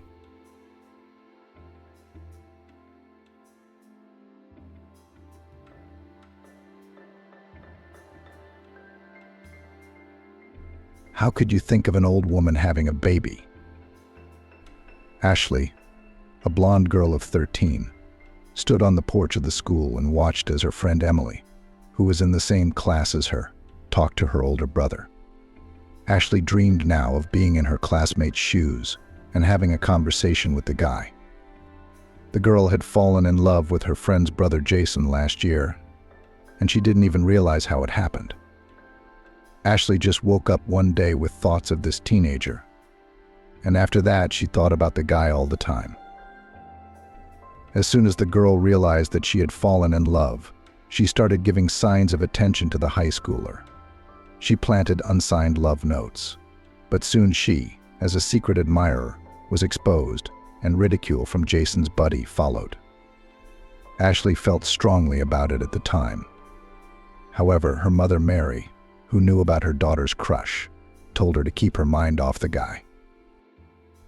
"You're still young, and it's far away. You're not in love, just a crush. As time passes, you'll laugh at your own crush." But a year had passed, and Ashley was still in love with Jason. And now she was standing there watching Emily's friend talking to her brother. Ashley, watching the conversation between the two, dreamed about how her lover would come to her and confess his feelings to her. The girl noticed her friend and her brother heading towards her. Ashley felt a slight shiver go down her spine. She tried to pull herself together. In the meantime, the pair approached her, and Jason said with a good-natured smile, "Hey you need to grow up a little." And then, looking back at the older kids, "Maybe you're expecting those words from me. but my sister has already told me that you are withering from unrequited love." Ashley, hearing those words, shuddered involuntarily, as if from a blow. The girl looked at her friend reproachfully, and then she turned and ran away. At the moment, she didn't care that she was acting like a cranky little girl. Ashley was annoyed by her lover's words. She was also hurt that her friend was secretly talking to her brother about her. Ashley ran and heard Emily asking her to stop and talk. However, the girl was not responding to her mate's cries. Ashley wanted to run home now, lock herself in her room, and let the tears flow, which soon happened. When the girl calmed down, she made a vow to herself that she would not talk to her friend again, and she also promised herself that she would tear her love for Jason out of her heart and would not look in his direction again. And when Mary's mother came home from work, Ashley pronounced to her, "I don't hang out with Emily anymore. So if she comes over, just tell her I'm not here." "What'd you get? It's no big deal. You'll make up in a couple days. By the way, what was the fight about? What was it about?" "It's a long conversation. Emily's a traitor." "That's a pretty big thing to say. You can't make such serious accusations against a man, especially since Emily is your friend. Why don't you tell me what happened?" Mary said affectionately and sat down next to her daughter. Ashley looked at her mother carefully, then excitedly told her what had happened. The woman listened to her daughter, and then she patted her head and said softly, "Your friend cares about you. She wanted to do you a good favor. Emily thought that talking to her brother about you might help draw the boy's attention to you. But what her friend didn't realize was that you can't command the heart. If Jason doesn't care about you, there's nothing you can do about it." Mary paused for a moment. Then, with a sad sigh, she said, "You surprised me, daughter. I thought you weren't thinking about Jason anymore. You're getting a little secretive. Or is it my own fault that I don't notice anything but work?" "Mom, don't say that," Ashley said. "I'm not hiding anything from you, I just don't want to worry you. You really work so hard that I don't want you to worry about me. Taking care of you is the best part for me. You're the only one I've got. And you have to work hard for one simple reason: you need money. Your grandparents on my side of the family are long gone. Your father divorced me 2 years ago and forgot about the obligation to pay child support. And your grandparents on your daddy's side don't need you. Why not? You see, daughter, in some families it happens that parents have 2 children and one child becomes the favorite. That's what happened in your daddy's family. He didn't become a favorite from mom and dad, and as a result they don't need you as a granddaughter. If before the divorce with your father they still congratulated you on your birthday, now it does not happen. And you know it yourself. Mom, you always told me that you and Dad got divorced because that's how life works. How does it happen?" her daughter asked her mother in a low voice. Ashley had longed to know the answer, but there had never been the right occasion for such a conversation. Mary sighed softly, put her arm around her and said, "You're getting older and older every day. And I don't even notice it. Well, I'll answer your question. Your father fell in love with another woman who gave him a child, the son he dreamed of. So he made a choice. But not in our direction. Just don't blame him or judge him. Life is complicated. You'll realize that later." After talking to her mom, Ashley felt a lot better.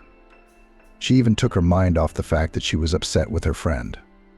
The girl kept thinking about the relationship between her parents, and also pondered how she would act in her mother's situation. And in the evening, when Emily called to apologize, Ashley interrupted her and said that she was no longer offended. But she added, "Now it's nothing personal. I won't trust you, or you'll tell the whole world." Time moved on, and now Ashley was 16. The New Year's Eve ball was coming up. The girl carefully thought over her closet for these holidays. She hoped that her friend's brother would come to the ball. Ashley told Emily that she had invited Jason to the event, and Ashley, against all odds, secretly continued to love Jason all this time. And now the girl is already in the auditorium where the New Year's Eve ball has begun. She looks around, hoping to see her lover. Ashley nervously corrects the gatherings on her cornflower-colored dress. The girl had seen this outfit in the store a long time ago, and her mother went to meet her needs and bought it without paying for utilities. Ashley knew about all this, and when the purchase was made, she was nervous because she knew how sensitive they were to late payments. But she wasn't thinking about that now. She wanted to see Jason and to win him over with her appearance. For some reason, she was sure that would happen. Ashley was not fooled in her expectations. Slow music started playing and the DJ announced a white dance. A classmate approached the girl to ask her to dance. Ashley smilingly wanted to point out that the ladies were now choosing the suitors while agreeing. As she suddenly noticed Jason, who had just walked into the auditorium with a buddy. Ashley smiled at her classmate and bluntly refused the offer to dance. The girl fixed her blonde curls, headed toward Jason, walked up to the young man, smiled radiantly, and spoke amiably. "Perhaps tonight your highness will indulge us in a dance at the New Year's Eve ball." Jason looked at the girl, although he saw her at school every day, but on weekdays she seemed to him to be an ordinary schoolgirl who was not different from her peers. Basically, the guy just didn't pay attention to Ashley. But at that moment, she stood in front of him, as if she were a chic woman who had stepped off the cover of a fashion magazine. Jason looked at Ashley and couldn't understand how in one day she could transform herself so much. He couldn't help but voice his thoughts aloud. "You're like a fairy tale, from an ugly duckling to a beautiful swan. I can't believe I'm standing in front of Ashley, the same Ashley who's been bugging me for years with her crushes. Are you going to grumble or dance with me when the music stops?" he said with a smile. Ashley didn't say anything else, but simply stepped toward Jason. Soon the couple was dancing. Ashley couldn't believe that she was being embraced by the man she'd dreamed of for so many years, that he would notice her in some way. And Jason continued to marvel at how much his sister's friend had changed. The dance ended. Ashley hurried over to Emily. Jason tried to hold her back, but she just smiled back and headed toward her friend. Emily winked at her friend, but she waved back and sat down on a bench. The music in the room was energetic. Ashley watched the dancers and occasionally glanced at Jason, who was also watching her. At one point, she looked at the guy again, but he was gone. She looked around confused as she suddenly heard the DJ's announcement. "This beautiful tune one man dedicates to a beautiful girl named Ashley and asks her to dance." Before Ashley realized what was being said, Jason appeared in front of her and held out his hand. Jason offered to dance again, and soon the couple was dancing to a beautiful melody. They danced together more than once that night, and when the New Year's Eve ball was over, Jason volunteered to walk them home. The couple walked down the snowy road, holding hands. At first they were silent, unable to find the right words. But when they reached the girl's house, Jason suddenly turned Ashley toward him and said quietly, "Will you be my girlfriend?" Ashley laughed, then showed her boyfriend her tongue and hurried toward the house. Jason frowned. "I don't see what's so funny. I'm serious." After he said that, the girl stopped and then walked leisurely back toward Jason. Once next to him, she looked into his eyes and whispered, "Do you know how much I want to tell you right now? How long have I waited for you to notice me? I've endured your friends' taunts, your condescending attitude toward me, as if I were a juvenile who couldn't be taken seriously. And now you're just offering to be your girlfriend. How do I know tomorrow it won't be another joke to amuse my friends?" "Ashley, what are you talking about?" "Yeah, there was a time when I made fun of you, but this is serious. I really want you to be my girlfriend, and I promise that no one will hurt you now." Ashley smiled, waved, and headed home. Jason didn't stop her. Once inside, the girl was greeted by Mary's mother, who saw who was seeing her daughter off. Mary asked how the ball had gone, but all she heard in response was, "Fine." The woman came over and hugged her daughter gently, but Ashley suddenly snuggled into her shoulder and cried. Mary held her tighter against her, and when she calmed down a little, she said softly, "Jason's been paying attention to you. And you don't believe him? Or is there another reason you're crying?" For you, Jason was like conquering a summit. Ashley was going for it. And this is the finale. What's he got going for him? Mammoth, what are you saying? I really love Jason. What finale? Ashley shouted indignantly and broke free from her mother's embrace. It was at that moment that the mother realized that her daughter had actually fallen in love with the guy. The woman only softly mouthed in response, "That's how you know what the feeling is. Look, just don't lose your head." The next day, Jason met Ashley after school and then walked her home. And from that day on, the two began to see each other differently. They tried to meet at every spare moment to be together. A month later, Jason confessed his love for the girl. Time passed, and Jason graduated from high school, after which he was soon drafted into the army. Ashley knew perfectly well that the lover initially wants to serve, wait until he turns 18, and after that to sign. The girl was not against the decision of the chosen one. Especially the decision of the guy pleased Jason's parents and Ashley's mother, who wanted the young people not to hurry with a trip to the registry office. Jason served and returned home. He enrolled in college and Ashley was in the 11th grade. Young people continued to meet and dream that soon they would become a married couple, which soon happened. As soon as the girl graduated from high school and she turned 18, the couple legalized the relationship. Ashley enrolled in college at the commodity manager. The newlyweds moved in with Mary. The woman insisted on it. Life itself slowly flowed further. Initially graduated from the school Jason, who got a job immediately on specialty. Afterward, Ashley received a specialty. She, too, got a job. Now the young woman dreamed that they had a child. But several years passed, and she could not get pregnant. Ashley became anxious about it. She was examined, as well as her husband, and soon Ashley received the verdict that she and her husband had different Rh factors, and it would be difficult to conceive a child. The doctor also added, "In your case, getting pregnant under this circumstance will not be easy. I can add that the probability of conceiving a baby is equated to 20% out of 100. However, you can do IVF. That is my advice to you." Ashley was dumbfounded by the doctor's news, but she didn't lose hope and offered her husband to do the required procedure. The young woman piously believed that her spouse would agree to it. But Jason took the proposal of his wife in the bayonet. The man responded by saying everything should be like a normal married couple, without the intervention of any newfangled procedures.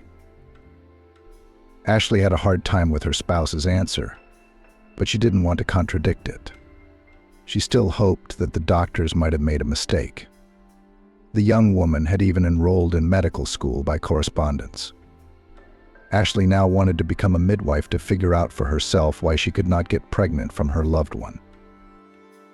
However, due to the fact that the lady could not conceive a child, scandals began to occur in the family.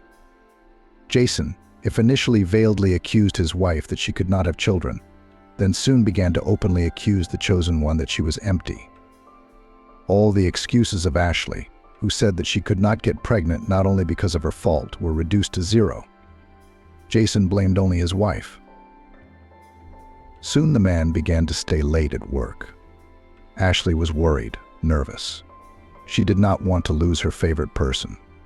However, family life imperceptibly shipwrecked, and one day Jason came home and began to pack his things.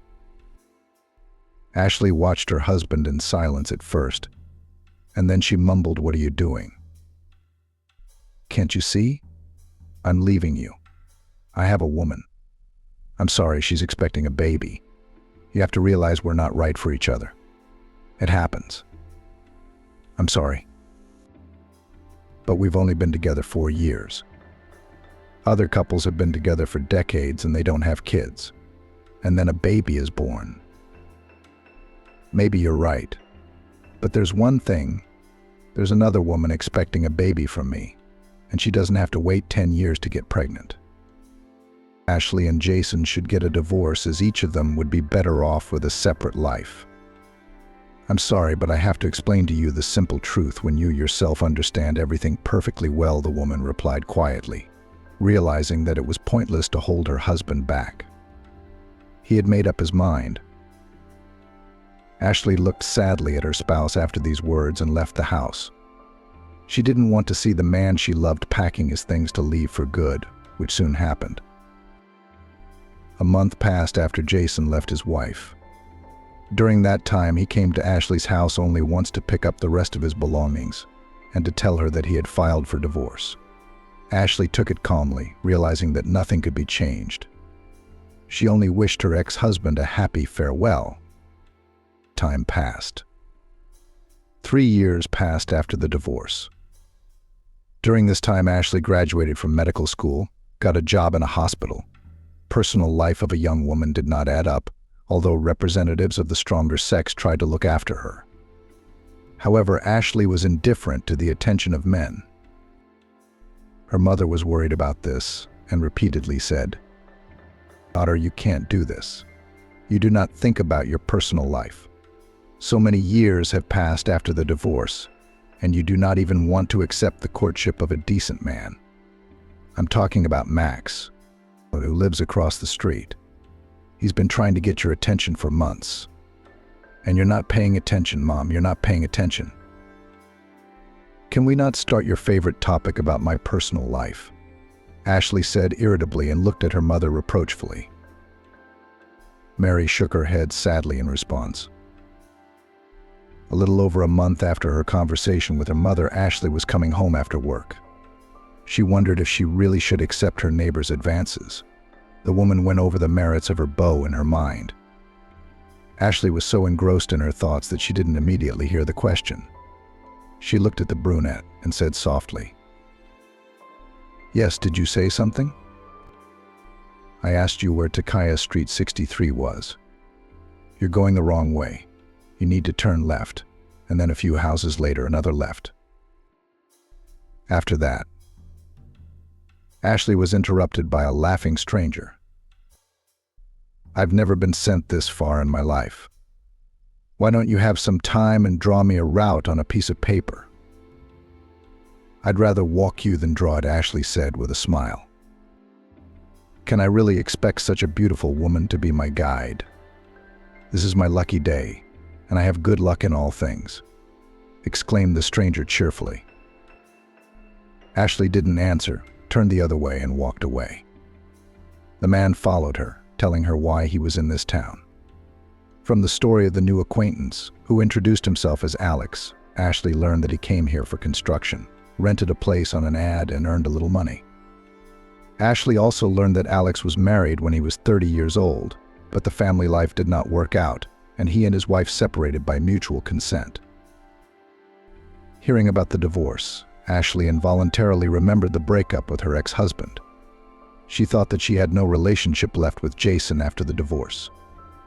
The ex-spouse had simply packed up and disappeared from her life. The woman only heard news about him from his sister.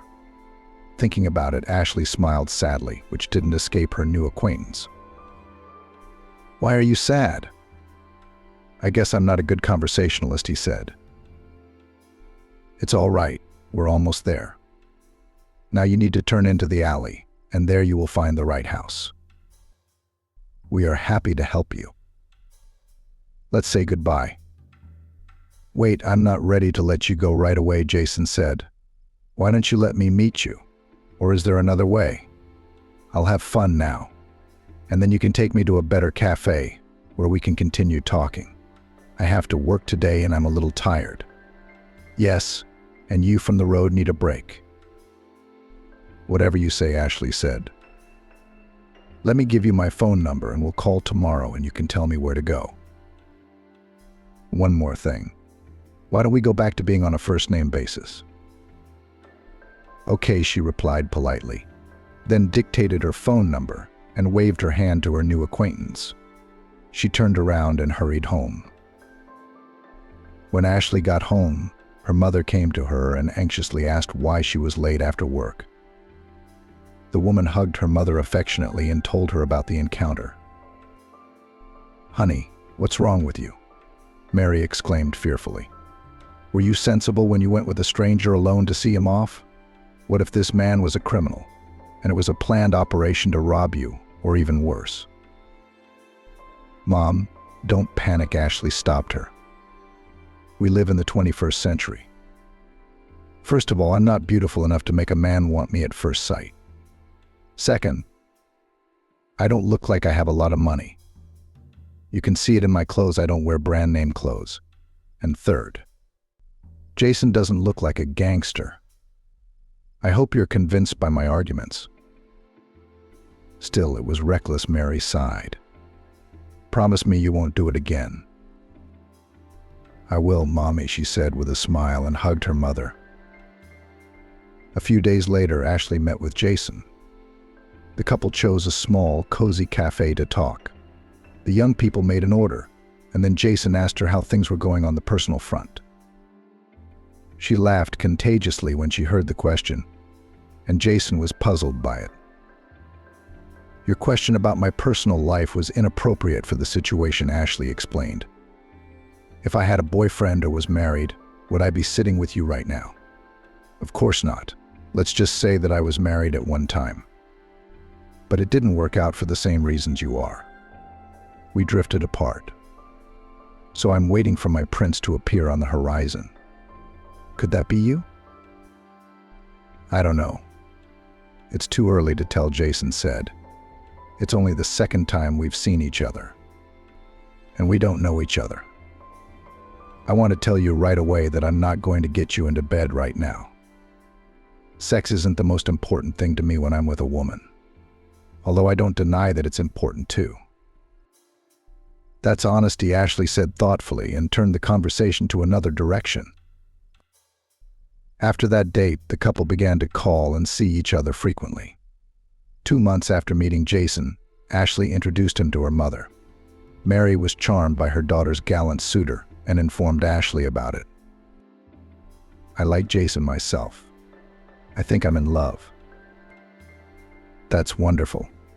Her daughter smiled. "Has he proposed yet?" "No, he just said that I was his one and only. But you know that men are ready for beautiful words just to get into bed. I'm more interested in actions, not sweet talk."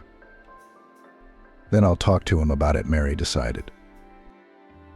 "But don't do that. I'm going to be 30 in a couple years. Do you want to organize my personal life for me?" Mary smiled at her daughter's words. She didn't say anything in response. However, the older woman took it upon herself to talk to Jason about it. When Jason came to visit again, the landlady offered to have a private conversation with her under a plausible pretext. Jason was surprised by Mary's request. Soon the older woman and the man were sitting in the kitchen while Ashley ran to the store at that moment. Mary had specifically asked her daughter to go get the hammer so she could be alone with Jason. And as soon as Ashley closed the door behind her, the lady of the house asked, "Man, are you going to live your life as a guest? I mean, do you intend to marry your daughter? Are you just going to take me on like that?" Jason replied, bewildered, not expecting a conversation on the subject. In the meantime, Mary asked tricky questions that were directed in one direction only when Jason would propose. Jason's answers were slurred. Then he rose abruptly from his chair and said firmly, "I love your daughter, but can she and I decide when we should marry? I respect you, but I just didn't want to be told what to do and when to do it." "Jason, I'm not interfering with your relationship. It's just that you're not seeing the basics. You don't see Ashley changing from the unknown. I get the impression that your daughter is beginning to doubt your feelings for her." "Are you serious?" Jason asked, puzzled. "I couldn't be more serious. You talk to her about marriage, and then you'll understand," she said with a sad smile. A few days passed after that conversation. Mary was glowing in the kitchen. She knew that today her daughter should come with her boyfriend after work. The older woman cooked pilaf that day and pondered how much longer it would take Jason to propose. The landlady had set a table in the hall. She didn't like to huddle in the kitchen when guests came over. At the moment, Jason was still a guest to her, since he was not a groom. Mary put the plates on the table as she heard the front door open. The woman hurried into the hallway, where she saw her daughter entering with Jason.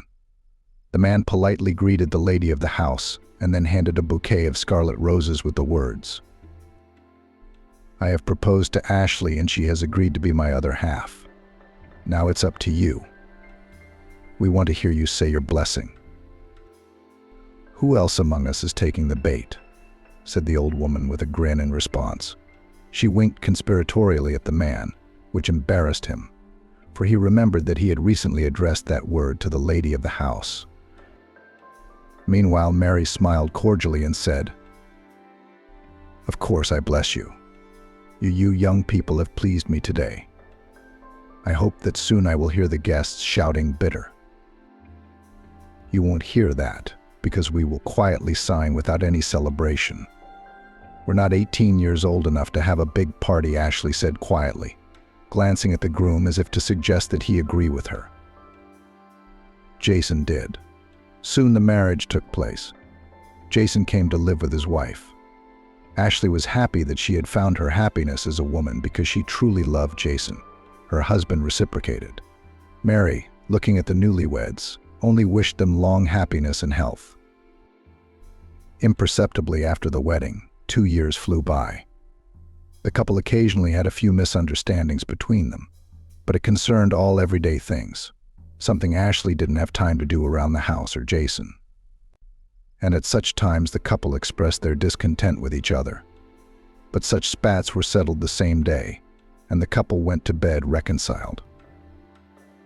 Ashley was satisfied with everything in her life except one thing: she couldn't get pregnant. Every day she called herself an outcast more and more often. One day, coming home after her shift, she walked into her bedroom, threw herself on the bed, and burst into bitter tears. Her mother came to the crying and sat down next to her daughter. The elderly woman guessed the cause of her tears. She stroked her daughter's head affectionately and said quietly, "Why are you getting upset? Don't cry, my girl. Apparently it's not yet your time to be a mom." "What are you talking about? What time is it?" "I'm already 30. Soon I won't even know what pregnancy is. I know labor is when a baby is born. But what if my husband comes a year from now and tells me he has a woman expecting a child with him? I've been there before. What do you say to that, Mom?" "First of all, calm down. Don't think about your ex-husband. He probably didn't love you enough to look outside of you. And as for Jason, he's not that kind of man. Jason loves you. I can see the way he looks at you and would do anything to make you happy with him. If he's willing to do anything, why not get checked out by the doctors? I've told him that more than once and Jason just looks at me with sadness," Ashley tearfully told her mother. "He looks that way because it's impossible to talk to you about this topic. Jason actually wants to get a checkup. There's nothing wrong with his health. But he's not talking about it for one reason only. Jason's worried that you're stressing yourself out about not being pregnant. That's your reason. Think about it. Why is your husband keeping quiet about the checkup?" Ashley stopped crying after her mother's words and thought for a moment. She was silent for a while, thinking about what she had heard, and then she turned to her mother, suddenly buried her face in her chest and said quietly, "You can't imagine how bitter I feel now. I thought I was suffering alone, but it turns out that you are also worried about me. And also, Mom, it's getting harder for me to go to work every day. Let's take today's case, for example.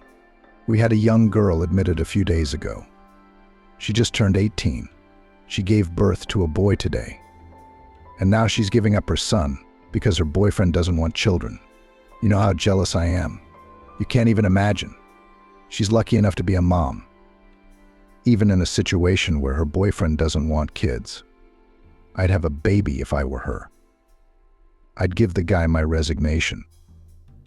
That's what I told her today. But she told me to stay out of her personal life. Daughter, don't try that girl's situation on yourself. You have your life, she has hers. Now try to just calm down or Jason will come over and worry about you. Okay, thanks for the support. I needed it, her daughter said quietly.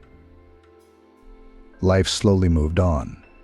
It had been 3 years since Ashley's wedding.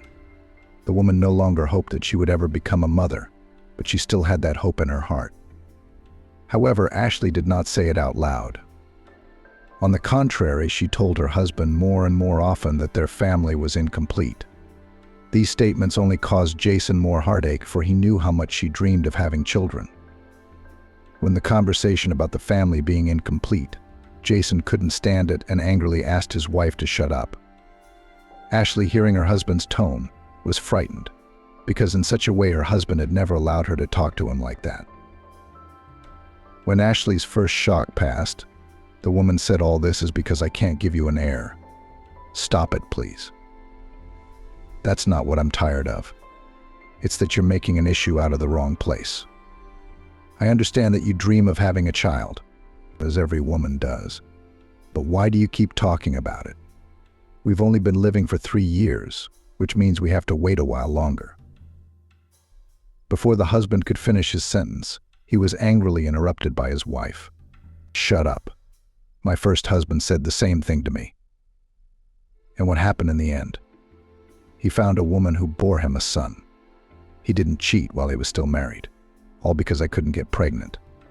And that was the only reason I went to medical school, to become a midwife back in the day. To find out the real reason why I couldn't have children. Wait, but you told me that your divorce was because, as they say, you didn't get along. I lied. And now you know the truth and you can roll. I'm not holding you, Ashley yelled hysterically. She was about to throw their family picture at her husband as her mother Mary entered the room. Mary gave her daughter a stern look and then quietly asked Jason to leave. The man didn't object and complied with his mother-in-law's request. Once the older woman was alone with her daughter, she sat up to Ashley and spoke softly. "Aren't you ashamed of throwing a tantrum here? I understand that you're nervous, but what does this have to do with your husband? You're torturing yourself and him. Do you want that? Enjoy your life. You love each other, and you'll still have a daughter, take my word for it." "But when, Mom?" "I said she will, so she will. We just have to be patient." I've heard those words many times before. How long do I have to wait?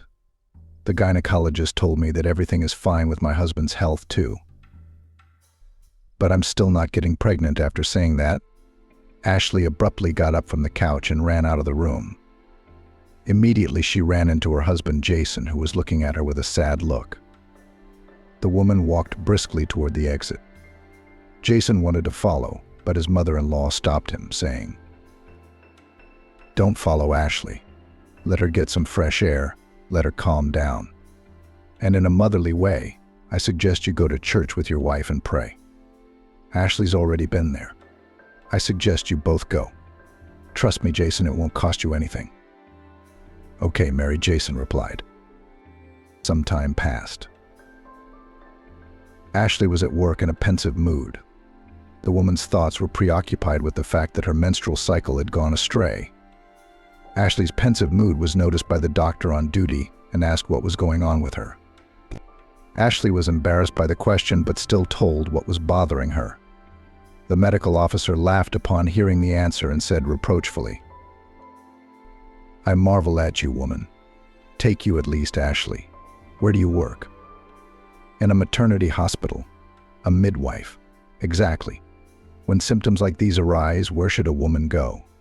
And given that you're also a medical professional, what are your thoughts?" "Okay. You don't have to answer that. I can see by the look on your face that the answers to the questions have occurred to you. Let's go. I'd better check you out." After a while, Ashley came out in a happy mood. The doctor informed her that she was pregnant. Upon learning the wonderful news, Ashley immediately called her spouse and then her mother. Soon she was registered at the antenatal clinic. The woman spent the first trimester in the hospital. Then the pregnancy developed without complications. And soon Ashley gave birth to a baby girl at term. The newly married parents named their daughter Amber. The couple was in the seventh heaven of happiness that they had a child. Rejoiced at this event and Ashley's mother. The woman immediately noticed that after the birth of her daughter, as if blossomed. This was noticed not only by Mary but also by neighbors, who at every opportunity said to the elderly woman how Ashley has become more beautiful after the birth of her daughter. She's glowing from the inside out with happiness. "We're so happy for you." "Thank you," Mary replied, and immediately recited the Lord's Prayer to herself. The old woman was afraid that with such words people might inadvertently jinx her daughter's happiness. Meanwhile, Ashley was enjoying her new role as a mom. She enjoyed fussing with her baby, singing songs, putting on her baby's cradles, feeding her baby formula from a bottle. Ashley did her best to take care of her daughter, which sometimes frustrated her mother. Mary also wanted to nurse her granddaughter, so she would occasionally say to her daughter with a sad smile, "You're like a hen. You don't let anyone near you. And I am not a stranger to the baby. I want to babysit the baby too." "Oh, Mom, Amber is my little angel. And I'm just afraid to part with her even for 5 minutes," Ashley replied. Time passed and the girl turned 3. Mary started talking about putting Amber in kindergarten. Ashley immediately flatly refused the offer, which caused her mother's bewilderment. The old woman looked at her daughter with incomprehension and said that the child needed to start contact with her peers. Ashley, hearing her mother's words, replied that she would go with her daughter to the playground where the kids were walking. Mary did not insist any further, realizing that Ashley would not be persuaded. After that conversation, a couple months flew by. Ashley walked with Amber in the public garden. The woman watched her daughter digging in the sand with her peers. Suddenly, Amber grabbed a child's shovel and knocked the girl on the head with it. The little girl cried and ran to her mother. Ashley felt bad about her daughter's behavior and approached Amber to reprimand her. Frowning her eyebrows, the mother said, "Girls." Ashley was outraged at her daughter Amber's behavior in the sandbox. She took the trowel from her and gave it to another girl, apologizing. Ashley then said the walk was over, which displeased Amber. At home, Ashley told her husband Ben what had happened. Mary, Ashley's mother, upon hearing the story, stated this is still the flowers. The berries will come later. What you don't realize, Ashley, is that your daughter lives a reclusive life and thinks everything should be done just for her. You lack discipline, and as a mother, you're indulging your child in everything. Can't you see that the girl is turning into a little selfish girl? What are you talking about, Mom? Amber is a wonderful girl. You're just looking for faults in her that aren't really there, Ashley replied. Mary turned reproachfully to her son-in-law, Ben. Why don't you say something? Amber is your daughter, too. Don't you notice anything strange about her behavior? Ben grumbled and hurried away so as not to continue the conversation. In the evening, Ashley put her daughter to bed and then joined her husband in the bedroom. Maybe Mom is right about Amber growing up selfish. After all, sometimes she doesn't ask, she demands to buy this or that toy, she said thoughtfully. I don't know what to answer. Maybe our daughter needs a little brother or sister, Ben suggested. Well, let's do that now, he said with a smile as he hugged his wife. Honey, I'm serious. Maybe we really should listen to Mom and put Amber in daycare, Ashley replied. You know, I agree with that. Mary is retiring soon. Her allowance will be small. Our family budget is going to become quite paltry, and we need to repair the roof, its finances. If you get a job, we'll have extra income, Ben reasoned. A couple weeks later, Amber was enrolled in kindergarten, and Ashley went straight to work. At first, Amber was cranky and refused to go to daycare, complaining about her stomach or her leg. Lily believed it at first, but then realized that her daughter was being sly to avoid going to daycare. Ashley had a hard time convincing Amber to attend. When Amber stopped being cranky, other problems began. Caregivers complained about her behavior, saying she was acting arrogant and hurting other children. Ashley gave her daughter educational talks, but the complaints continued. Once again, when Ashley came to pick up Amber, the kindergarten teacher said Amber is an insufferable child. She doesn't get enough belt training. What did you say? With a belt? Are you out of your mind? You have a teacher's education. Ashley was outraged. How can you even mention the belt? I'm doing preventive counseling with my daughter at home. But you, too, should be helping me so that the girl adapts to her peers. Talk to the child and tell her that what she's doing is wrong. And if you and I do not find a common language, then I will have to appeal to your management. After this conversation between Ashley and the teacher, the complaints stopped, and after a while Amber was eager to go to kindergarten. Life slowly moved on. Ashley now dreamed of having a second child. She wanted to give her husband an heir. However, time passed, and the woman could not get pregnant. One evening, Ashley talked to her mother and said that she dreamed of having a second child. Mary sighed sadly after her daughter's words and sadly said, "I'll let you in on a secret. Basically, Amber is your only child, and there won't be any others." Why is that? It's because we're on our third generation of having only one child, and it's necessarily a girl. That was my grandmother's, then my mom's, and then mine. I wanted to have at least 3 too, but God gave me only you. It's an ancient prejudice. You could say it's a coincidence, though. Don't take hope away from me. I'm bound to have more. I'm sorry, daughter. I probably shouldn't have told you that. I don't want to take away your dream. I just thought you should know about it. The older woman sighed heavily and actually regretted her words. Time moved on imperceptibly, and it was about to be her 6th birthday when suddenly Mary felt sick. The woman was washing dishes in the kitchen when she felt a severe headache. The pensioner, writhing from the spasm, hurried to the kitchen cabinet, which stored medicines. However, the woman did not have time to get a pill, as she lost consciousness. Mary Ashley discovered Mary when she returned from daycare with her daughter. The woman, seeing her mother lying on the floor, cried out desperately and rushed to her mom. Amber, hearing her mom scream, cried frightened. Meanwhile, Ashley tried to bring the pensioner to her senses, but she was unsuccessful, and then she called an ambulance. Soon Mary was hospitalized. Ashley waited for the hospital with visits. She wanted to know what was wrong with her mother. When the woman went to the doctor once again, the doctor quietly said the cancer is brain cancer. I can't say anything else, as I am not a specialist in this case. I have other specifics. You need to get to a specialized clinic as soon as possible. How so? Whispered the woman, who couldn't believe what the medical professional had just told her. That same evening, Ashley told her spouse about everything. The couple began to consider where they could find a decent amount of money to travel to the regional city. Ben suggested taking out a loan, but his wife didn't refuse. Soon Mary was taken to the regional city by her daughter. The elderly woman lay for a while in the hospital, and then Ashley came for her, who hoped that everything was not so terrible. However, the doctor's words shocked her.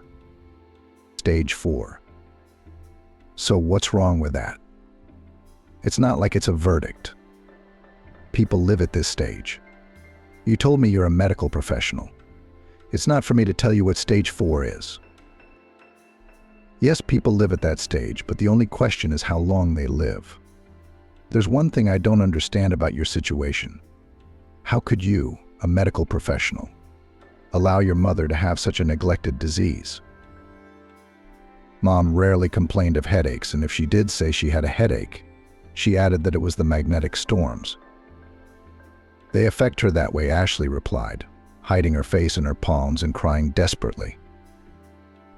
The doctor put his arm around the visitor and said, I understand your condition, but you should pull yourself together now, as you need to go to your mom.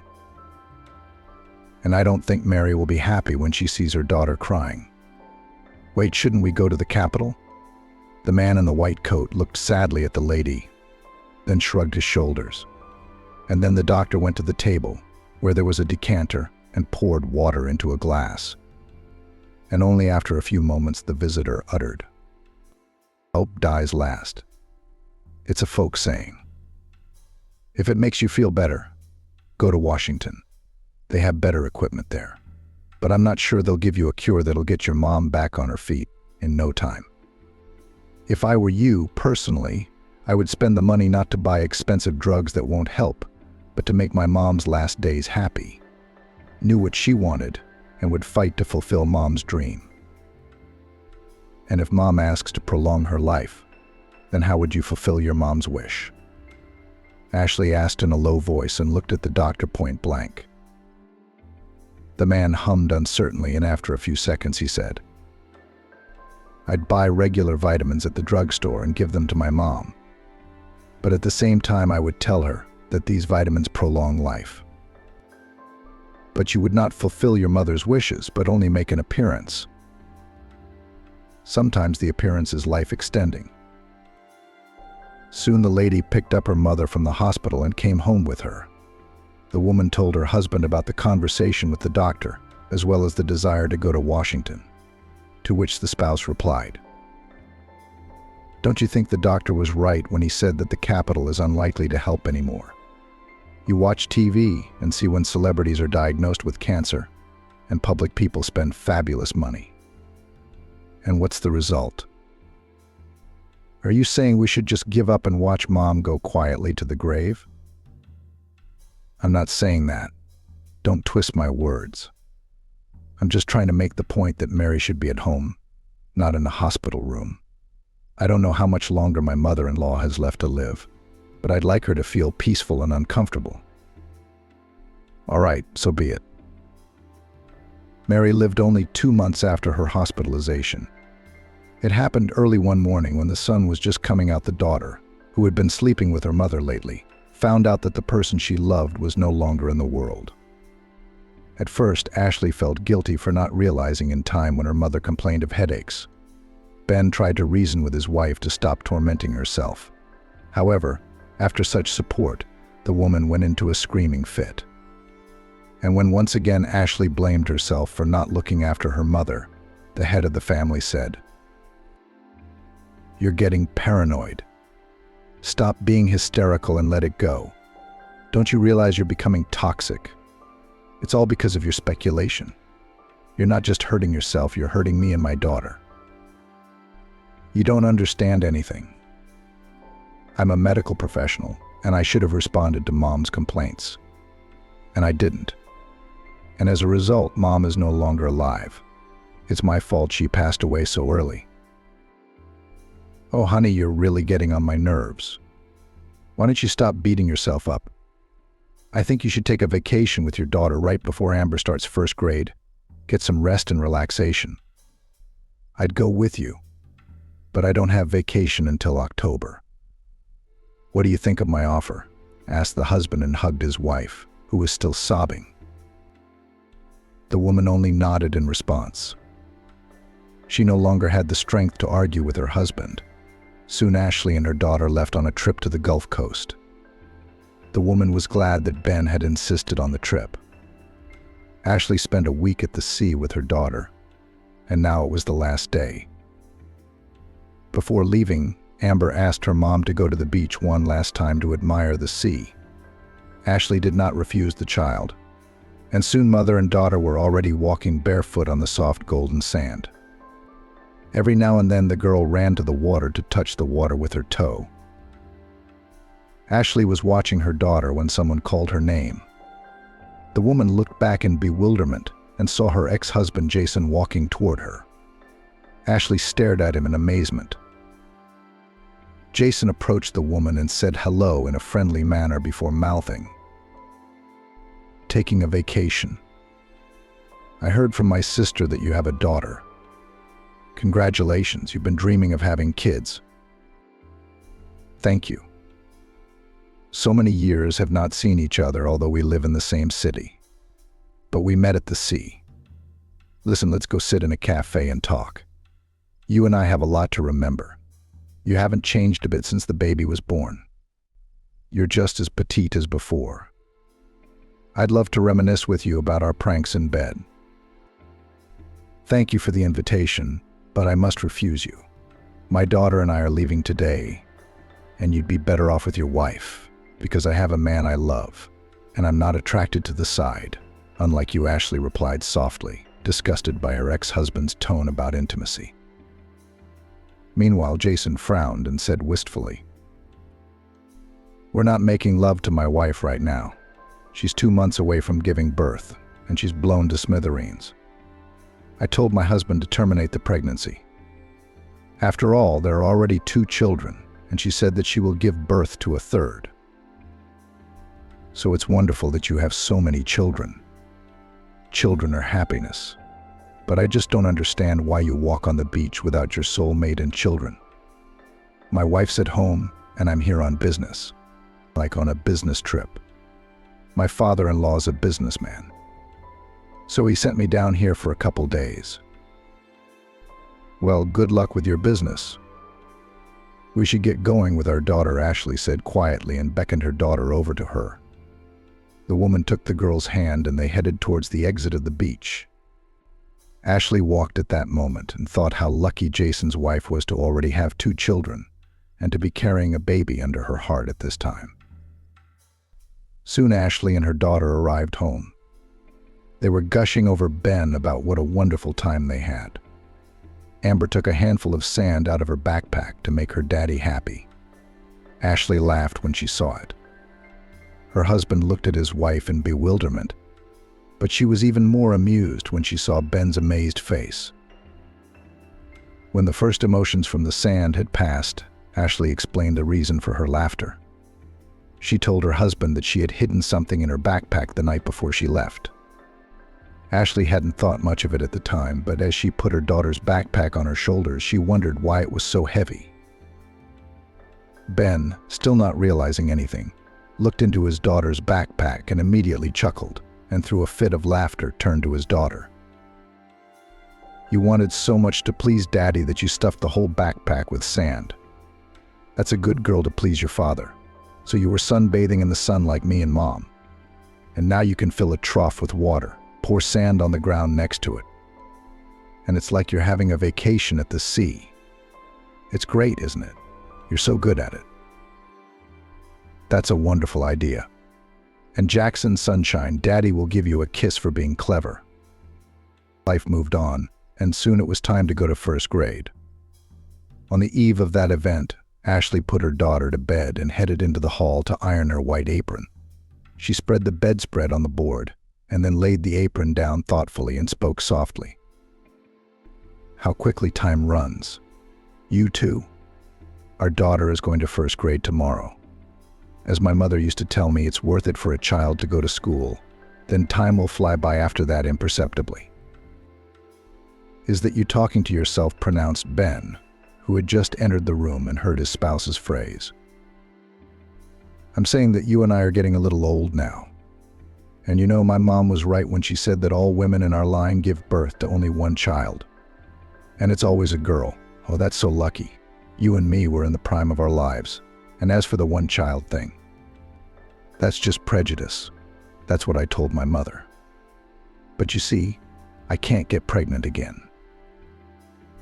"That's all right. We still have a whole cartload of time. Drop what you're doing and let's go into the bedroom to make a baby," Ben said and winked excitedly at his spouse. Ashley smiled and said, "I was having a serious conversation with you." "And you're at it again?" "I'm being quite serious too. And about the kids, I can only say this: we have a daughter. And we should be happy about it. We need to get Amber on her feet so she can go to school and get a good life in the future." And so Amber has already started 1st grade.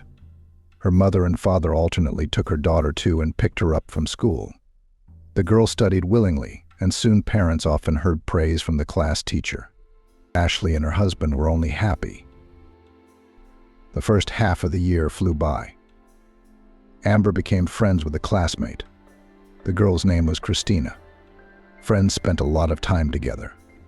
The parents of the girls were only happy about this friendship, which did not affect the performance at school.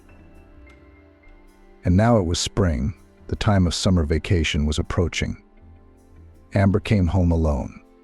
She had already been released to school alone after the winter. The girl came home and went to her room without greeting her mother, who was busy in the kitchen. Ashley was curious as to why her daughter had done that. The woman wiped her hands on a towel and proceeded to the nursery, where she saw her upset daughter. The homeowner approached the girl and asked what had happened. Amber glanced glumly at her mom and immediately, almost tearfully, said, "Christina, her parents bought her rollerblades, as well as a helmet, elbow pads, and knee pads. I want to go rollerblading in the summer too." "And what are you getting upset about? Daddy will come over and talk to him about it." "It's all words. Dad already promised me a bicycle." "And what? He bought a junk bike. It's a shame to even ride it in the yard. Dad bought me the bike I pointed out in the store, and then suddenly I needed another one. He said, ride this one first, and then you can get another bike. I don't need a bike now. I want rollerblades." In the evening, Ben came home from work, as his daughter immediately ran up to him and asked him to buy rollers. The head of the family, after a little thought, promised his daughter to make the purchase. Ashley heard the answer. The spouse did not interfere in the conversation between father and daughter. However, when Amber went to bed, Ashley emphatically stated that she was against the purchase. Ben looked at his wife in amazement and asked, "Why do you disapprove of rollerblading?" "She's too young for the sport. Amber is a girl, not a boy. It's more appropriate for her to play with her dolls, not run around on those rollerblades like tomboys everywhere." "Wait, honey, you know what kids are like these days. Girls only play dolls in kindergarten, and once they go to school, their priorities change. And anyway, how can you imagine our daughter's friend rollerblading and Amber looking at her with envy? It's a very interesting picture. And if Christina bought a live tiger tomorrow, would you run out and buy that animal for your daughter too? Why make it so complicated?" "Okay, if you promised your daughter, then buy the rollers. But I warn you right away that you will walk with Zlata when she starts to learn to ride them." "Whatever you say, my queen." Ashley ah-hed when she heard the sum. However, the woman glanced at her daughter, who was looking at the roller skates with wild delight. Afterward, Ashley smiled at her spouse and said, "Look at how happy our daughter is about these rollerblades. As they say, what's a little something for a child to be happy about? Okay, go outside and try out the accessories and then tell us about the progress." The time went on its own. At first, Ben accompanied his daughter and her friend on outings after work. And then, when Amber became more confident on rollers, the family decided that the girl would ride only in the park and never on the roadway. Amber happily agreed to this proposal, as she was already tired of her dad accompanying her. And Christina's father does not do it. June and then July flew by. Ashley was coming home from her shift. She rode on the shuttle bus and smiled as she recalled her day at work. Soon the driver announced a stop. The woman got out of the vehicle and headed to the nearest store to buy milk and eggs. Ashley was going to make an omelet for dinner. The woman had already approached the store when she heard her spouse calling her. Ashley turned around and asked what he was doing here. Ben smiled and pronounced, "I wanted to meet you from work, but I guess I didn't time it right." "There's something you're not telling me, honey. Spill what happened," the woman mumbled worriedly. Ben, seeing his wife's reaction, laughed and immediately said, "It's actually our boss's anniversary. He let everyone go home early, but I wasted my time and cooked dinner at home myself. And then I saw that there was no bread at home and hurried to the store, where I saw you. And I thought something had happened to my daughter," Ashley said, relieved. Then she smiled and said, "Let your boss have a holiday every day then. I'll be spared the cooking then." Imagine how happy that would be for a woman. By the way, I forgot to ask, what did you cook? Flotsam pasta is my specialty. You know very well that cooking is not my business. That's what I have you for. Now you tell me how your day at work went. Ashley looked lovingly at her husband. Then she told him that she'd had a hard day at work. He asked why it had been tiring at work.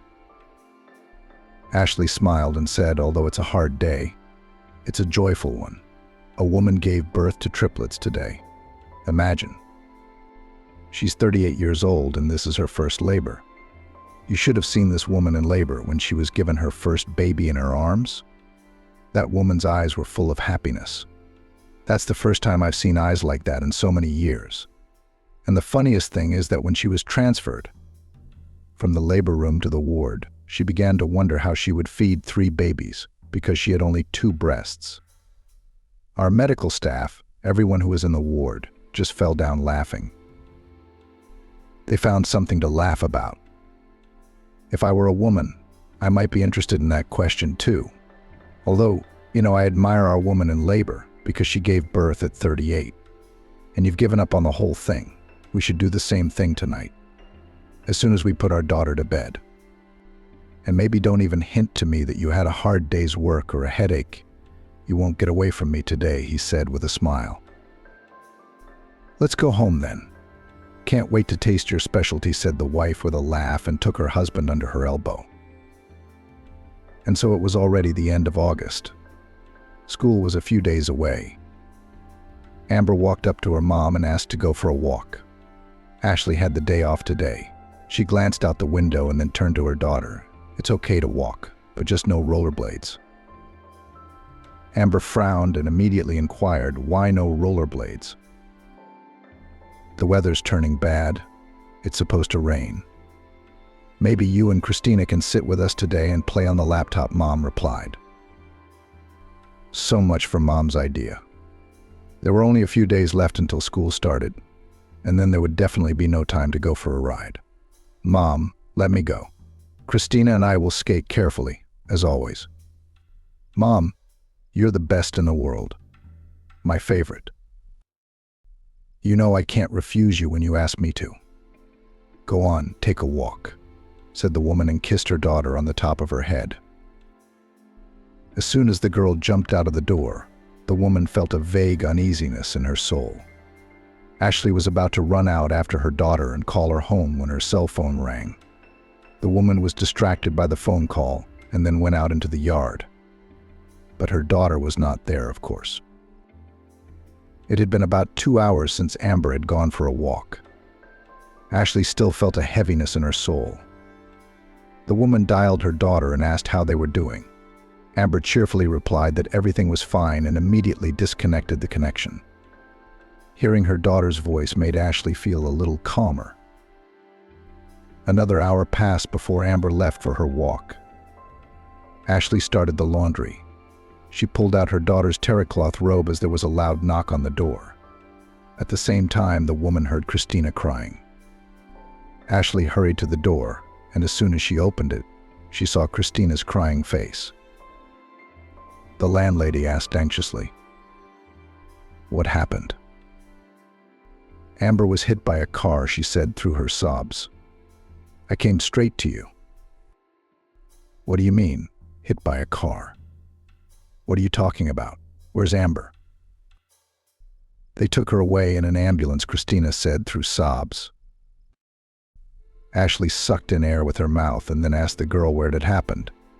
When she found out where the hit and run had happened, the woman rushed to the scene of the tragedy without changing her slippers. When she got there, she saw a small crowd of gawkers, as well as a cordon of the place on the stretch of road. The woman, pushing people, rushed to the place. As soon as she got there, she saw the chalked silhouette of a child on the pavement, as well as brown bloodstains. Not far away, Ashley spotted a helmet. The helmet belonged to her daughter, and at the same moment the woman lost consciousness. Ashley woke up in the hospital. Sitting next to her was her husband Ben, who was holding her hand. As soon as Ben saw that his wife came to her senses, he immediately jumped up and ran out into the hallway, where he loudly called a nurse. A girl in a white coat hurried into the room. She approached Ashley and asked how the woman was feeling. Ashley waved her hand and wanted to get up. Her husband wouldn't let her. Then the woman asked her spouse, "What about your daughter?" "She's alive. Amber's in the ICU.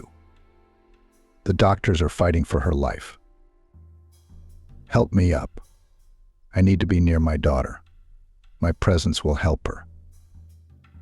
"You just had a heart attack, and you can't get up," Ben said quietly but firmly. He wanted to add something else, but at that moment the doctor entered the room and came up to Ashley and said, "Are you awake? That's great. You're going to be given an injection, and then try to sleep. I'm not going to be here. Let's get you the papers you need to sign to refuse hospitalization." "Ashley, do I really need to tell you as a medical professional what the consequences of refusing medical care are?" The man in the white coat said sternly. "That's exactly what I know. That is why you should not waste your precious time now and explain to me the plain truths which I already know without you." The doctor looked at Ben after the woman's words, but he only waved his hands, thus making it clear that he could not influence his spouse in this situation. And after a while, Ashley was near the entrance to the intensive care unit. She prayed to God that her daughter would survive. Ben at this time stood near the window and looked at the sill with a hateful look. Some time passed. Ashley walked over to her husband and quietly touched his elbow. The husband immediately flinched at the touch and turned to his wife. He put his arm around Ashley and then pressed the woman's head against his chest and immediately felt her crying. Ben asked her to calm down, but the woman didn't respond to her husband's words. Ben became nervous. He was worried that his wife might have a second stroke. The man wanted to run after the nurse as he was stopped by his spouse, who faintly said, "Tell me what happened." "I can't tell you much." Anyway, the girls were already rollerblading home. They needed to pass the zebra. As here Christina had a slip on her lap, she bent down to correct it, and her daughter at the same time moved across the road, and then a foreign car flew out. Amber didn't have time to react and a hit and run occurred. Christina was saved from the collision by her knee pads. Witnesses called an ambulance and police officers. The investigator told me the driver fled the scene. But he's already been arrested. He was under the influence of alcohol when he hit our daughter. Ben was silent, looked at his wife, who only clenched her hands in a fist. The woman's face had gone pale. Ashley didn't say anything, she just stood there staring at one point. The man did not know how to behave in this situation, so once again pressed his wife to him and gently said, "Everything will work out, and our daughter will still recover." "I want that bastard to get the maximum punishment," Ashley told him. "That criminal will get what he deserves. Right now, I think you should go home so you can recover." "No home, our little girl needs us here." "Okay, sweetheart." It was another couple hours before two doctors came out of the ICU. Ashley rushed over to them and grabbed one doctor by the chest. The man in the white coat tried to pull his hands off the woman, but he was unsuccessful. And then the second doctor turned to the lady's husband. "We did everything we could here, but the girl suffered many injuries. We couldn't save her." Ashley, as soon as she heard this, pushed the doctor away, then sobbed loudly. She then turned to her husband and started beating her fists on his chest, shouting, "It's your fault. It's your fault. I was against these videos. How am I supposed to live without my little girl?" One of the doctors quickly realized that the woman was hysterical. The man in the white coat shouted something to the nurse, who came out to the noise. The lady was given an injection and soon she fell asleep. Ben was next to his wife the whole time. And as soon as the spouse woke up, she asked to take her home. The man complied with the request without any objection. Amber's funeral soon followed. All this time Ashley was in prostration. She did not understand why so many people had come to the cemetery, and also did not realize why those present were expressing their condolences to her. It wasn't until the coffin was being lowered into the hole that Ashley realized it was her baby girl being buried. The woman shrieked, ran to the coffin, wrapped both arms around it, and screamed, "Don't. I can't let my daughter go to her final resting place alone. I want to lie next to her." From the coffin, Ashley was able to tear Ben together with her father, who came to the funeral of his granddaughter. The woman was then picked up by neighbors and hurriedly taken away from the cemetery. At home, Ashley could not sit down at the table to memorialize her daughter as she became ill with heart trouble. Her spouse called an ambulance and the woman was hospitalized. Several days passed after the funeral. Ben visited his spouse daily, although it was a long drive. "We still don't know when the trial will be. Be patient, my dear, let's get better at my place," he told her. "Why should I get better if our daughter is no longer in this world?" Ashley replied, "I realize that we lost our only child, but don't forget that I need you, that I love you, and I can't lose you. And Amber wouldn't want that either." Some time passed. Ashley was released from the hospital and went to work. The days seemed like torture for the woman. Ashley hated the nights most of all, as sleep was non-existent.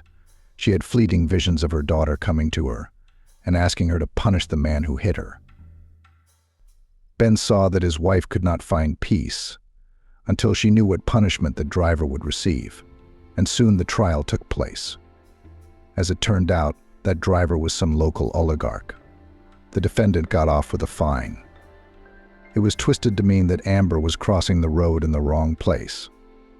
Amber's testimony disappeared from the case, and a whole new set of witnesses came forward. When Ashley found out about it, she went door to door with the D.A.'s office, the police, the DMV. But everywhere she was pointed at the door. The woman was desperate, and after another visit to the investigator, she came home and drank a few shots of whitewater. Ashley literally immediately became tipsy, as strong drinks were not spoiled. When her husband came home from work, her wife said to him in an inebriated voice, "How can you live peacefully in this world when our daughter is gone because of your fault? First of all, you, my dove, are drunk. Let's talk about it tomorrow when you're sober. I want to tell you everything now. You're not really a man. The man who ruined my daughter is out there, and you didn't even lift a finger to avenge him. What can I do when money rules the world now? Don't you understand that? What do you think I should do? Go to that oligarch and throw him from the 5th floor. Would that make you feel better? Only I'd have to go to jail for it, because I don't have the money to pay him off. I'd go and throw him from the 5th floor. Maybe then my daughter would stop coming to me at night." Ben did not say anything to his wife, only took the bottle of hot drink from her hands. And afterward, the man retired to the nursery to ponder how to help his wife overcome the loss of her only daughter. Sasha did not sleep all night, and the only thing that came to his mind was to take his wife to the bishop in the church, which he soon did.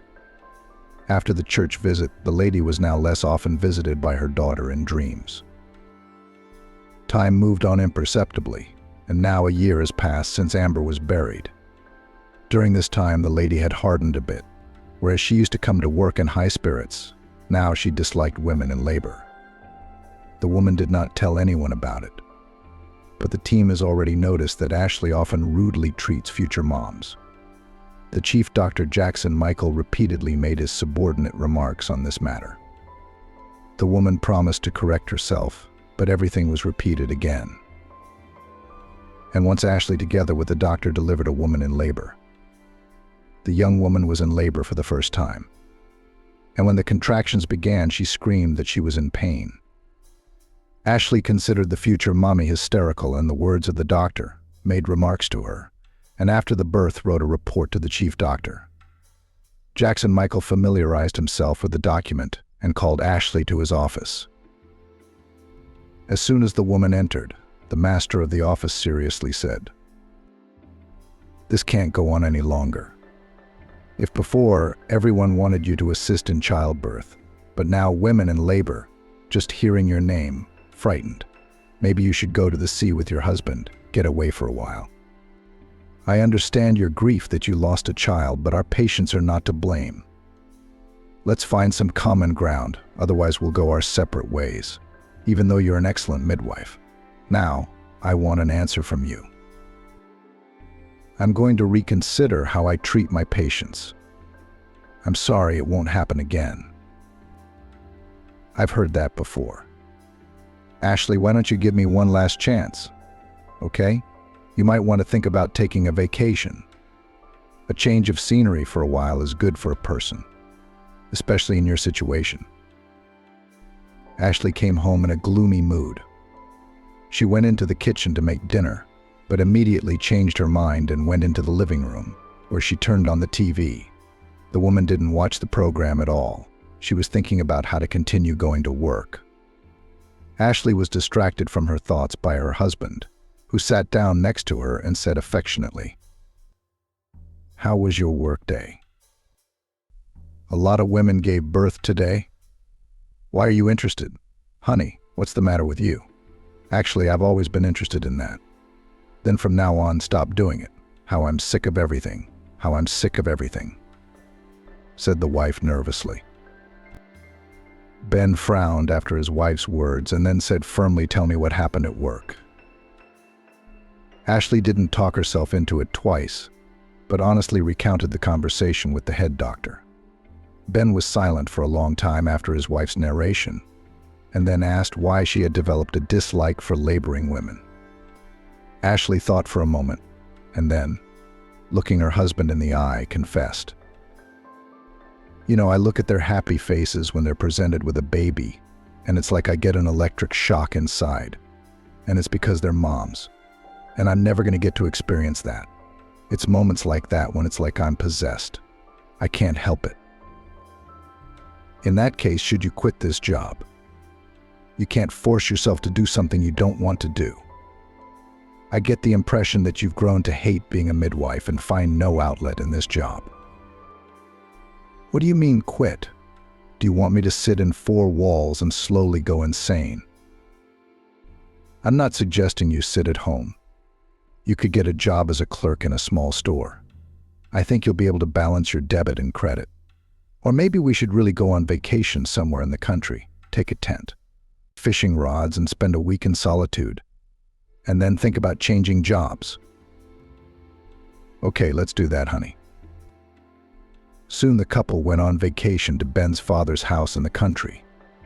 The couple had a great time. They often went to nature, where they fished in the lake, and then together they picked berries. Ashley then confessed to her husband that it was a pity that they did not go on vacation when Amber was alive. The husband did not answer anything to his wife, as he realized that if he said a word, his wife would start crying. A week later, the couple went back. Ben, upon arrival, asked his wife if she could go out to work in the maternity ward. Ashley replied in agreement. The woman actually believed the trip had changed her internally, and soon Ashley was on shift. The first day was fine, but after a week the same feeling of resentment returned to her. Ashley tried to fight her envy. She even pinched her arm to keep from being rude. It had been about a month since the vacation. Ashley arrived at work and mentally wished to herself that there were as few women as possible wanting to be moms today. Ashley had no idea what a difficult shift she was about to have. And it had all started when Taylor Grievna, the doctor on duty, had her daughter's fever. The young woman asked, "Check to see if you can handle it on your own today, especially with 4 hours left in the shift. Just understand I am divorced from my husband, and there is no one to look after my daughter, and I'm worried about her. She's got a fever of 38.8. She called me the other day." Taylor Grievna, go with peace of mind. I've never delivered a baby on my own, have I? and there's someone to help you if you need it. The head doctor's on call today. By the way, did you ask him to leave? Otherwise he'll ask me and I won't answer, and I'll get in trouble. Yeah, I talked to him. He's a man of the world and he recognized my situation right away. He also said that if Ashley was working, there was nothing to worry about. That head doctor of ours is flattering me. All right, go ahead, Taylor Grivna. You'll be running an even higher fever by the time you get home to your daughter. Just as Ashley escorted the woman out, a nurse announced that there were 2 women in labor. Ashley sighed to herself and hurried into the exam room. There was one middle-aged woman in there who had been brought in by ambulance. Ashley began to ask the patient questions in a businesslike manner. Just then, the head doctor entered the room and addressed the midwife. This is going to be fun today. You're taking care of this woman, and I'm about to have a difficult labor. Ashley sighed sorrowfully and hurried to examine the woman. As soon as she saw the patient's chart, she immediately shuddered in displeasure. The woman in labor, Rachel Lionel, was 58 years old. After all the necessary procedures, the woman in labor was taken to the labor room. Ashley was clearly giving commands as to how the patient should proceed. Rachel Lionel responded by moaning and begging for the baby to be saved. Ashley was angry with the woman, unable to suppress her anger. And when the woman in labor moaned again, the midwife said angrily, "You're crazy. How could you think of giving birth at the age of 58? Now keep quiet and do as you're told."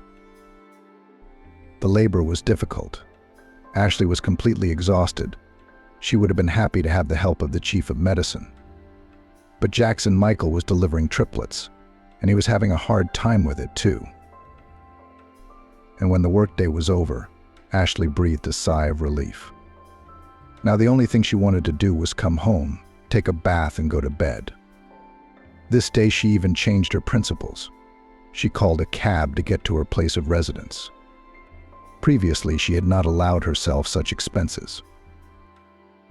Soon the woman was already at home, where she was met by her husband Ben. He offered his wife to eat, but she waved away and said that she did not want anything, as the day was stressful. Afterward, Ashley said she delivered a baby for an elderly woman. Her husband whistled in surprise and said in amazement, "I can't believe what kind of women we have here." The next day at lunchtime, Ashley received a call from the chief physician, who ordered her to report to work. The woman was often called by her superiors, so she involuntarily had a thought, and whether this call is not connected with yesterday's elderly woman in labor. There was no time to ponder, however, and Ashley drove to the hospital.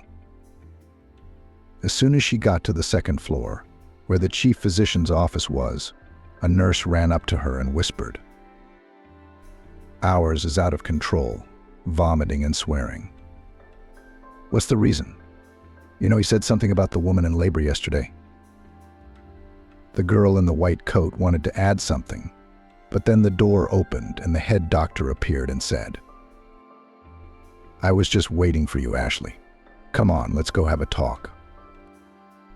The first to enter the office was the chief physician, who stood by the desk, tapping his fingers nervously on it. Ashley came in after the man, and she knew from the doctor's demeanor that he was going to get a scolding, since he was rarely this angry. As the woman closed the door, Jackson Michael came right up to her and said sternly, "What are you doing? I am well aware that today both you and I have a day off after yesterday's duty. But I get a call from a doctor saying that a woman in labor wants to get to know me. I wouldn't have responded to this request if I hadn't been told who this woman was. Do you happen to have any idea who this woman might be?" "I do," Ashley replied. "Rachel Lionel Kopylova gave birth to a baby girl." "That's right. When I went to see her, she was curious about the midwife who delivered her baby. Naturally, I asked what was wrong. Rachel wouldn't tell me what the situation was, but it was clear she wasn't happy about what you'd done. And now I'll tell you for your understanding that this woman in labor is the wife of a very famous man in the regional city. And if now we are tortured with checks, the stumbling block will be you, because your tongue says nasty things. I'd like to add that if I fire you, your husband will get it too. And so will I, for that matter." "Wait a minute," Ashley said. "If this lady is the wife of a respectable man, why did she come here to give birth? Why didn't she give birth in her own town?" "You're asking me these questions?" The head doctor was indignant. "You don't understand the seriousness of the situation. I'm not interested in why Rachel ended up in our hospital." Ashley was more concerned with the aftermath of her shift. She wasn't going to rant about it. You go on your knees and beg for forgiveness, birthing girl. Basically do whatever it takes to earn her favor. The doctor gestured toward the door, letting her know that the conversation was over. Ashley walked out of the office. Her face was burning. The woman didn't know how to start a conversation with the woman in labor, whom she had insulted. Nevertheless, Ashley pulled herself together and headed toward the room. She knocked on the door and then entered. Immediately, her attention was caught by the way Rachel Lionel was admiring her newborn daughter. Ashley hesitated, letting her know she was in the room. She turned at the sound and looked at the midwife intently. "I want to apologize to you," Ashley spoke first. "I behaved inappropriately with you yesterday. I'll get down on my knees if you want me to. But please forgive me. I didn't know whose wife you were." "Don't clean it. Are you saying that if I were the wife of a locksmith or a janitor, you wouldn't feel guilty about talking to a woman in labor like that?"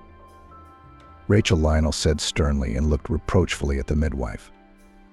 Ashley at that moment was ready to fall to the ground in shame, because she realized that she had said something stupid. But she answered nonetheless. "I wouldn't feel guilty." "Well, thank you for your honest answer. If you lied now, I'd lose the last shred of respect for you. Now tell me, why are you so rude to women in labor? Don't deny it, since I've been doing a little checking up on you around here." Ashley looked at Rachel with a sad look, and then tears ran down her cheeks. The midwife, without knowing why, told this woman how she had lost her baby, that the perpetrator had gotten off scot-free after the hit and run, and told her that she dreamed of becoming a mom, but it wasn't happening. Therefore, when women of advanced age give birth, she is filled with anger and envy. Rachel listened attentively to the interlocutor. Then she smiled sadly. She invited the midwife to sit down next to her, then took her hand and asked her to stop crying. Ashley wiped her tears away with the palm of her hand. While smearing mascara on her face, Rachel immediately held out a damp washcloth with the words, "Are you now, like a lost sheep, aware of our fate? Related. At one time, I couldn't get pregnant for a long time either. And when it did happen, it was a miracle for me and my husband. My husband at that time was still a small official in the administration. And then my son grew up and against parental will, after serving in the army, went to the hot spot. My husband and I hoped that the trouble would pass us by. However, the miracle did not happen. Our boy died. We could not recover from this tragedy for a long time. But as they say, time heals. My husband moved up the career ladder, and that's when I had the idea that I could still have a child. I was examined in many clinics, but the doctors were throwing up their hands. And then came the decision to do IVF. My husband and I consulted. He is 7 years younger than me, and we came to a mutual agreement that we could take a risk. And the risk justified our expectations. We have a daughter.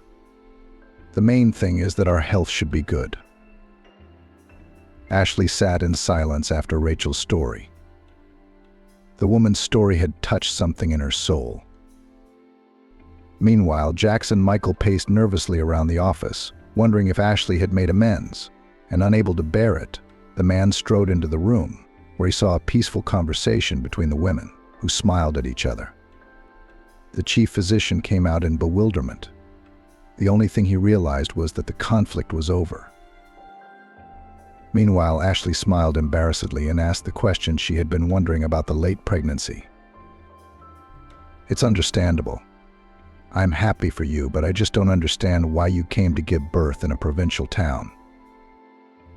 I didn't really want to come here, Rachel answered Lionel. But immediately, becoming serious, she continued.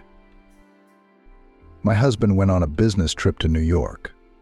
I was against this trip, but my husband is still an enthusiast, likes to be in the know. My spouse was away for 2 days and should have been back by now. Then I got the call that he had a heart attack. I could not stay at home and drove myself by car to that city. However, the nervousness had taken its toll. I felt the baby wanted to be born, so your town came up. And in the morning my husband called and said that he is doing well and he will be here soon.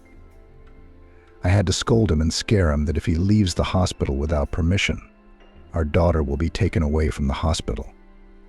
My blackmail succeeded.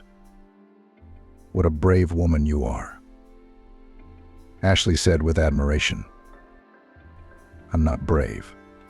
I just love my husband as much as he loves me. And yet I envy you, but with white envy. I mean, you realized your dream and became a mom. Can you do it too? You're a midwife and you know what IVF is. I do, but I'm afraid my husband wouldn't like it, Ashley said quietly. And that's where you're wrong.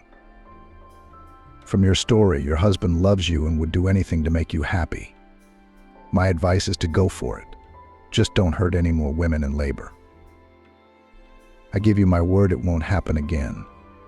Meeting you and your story changed something in my soul. And you know I'm very happy about it.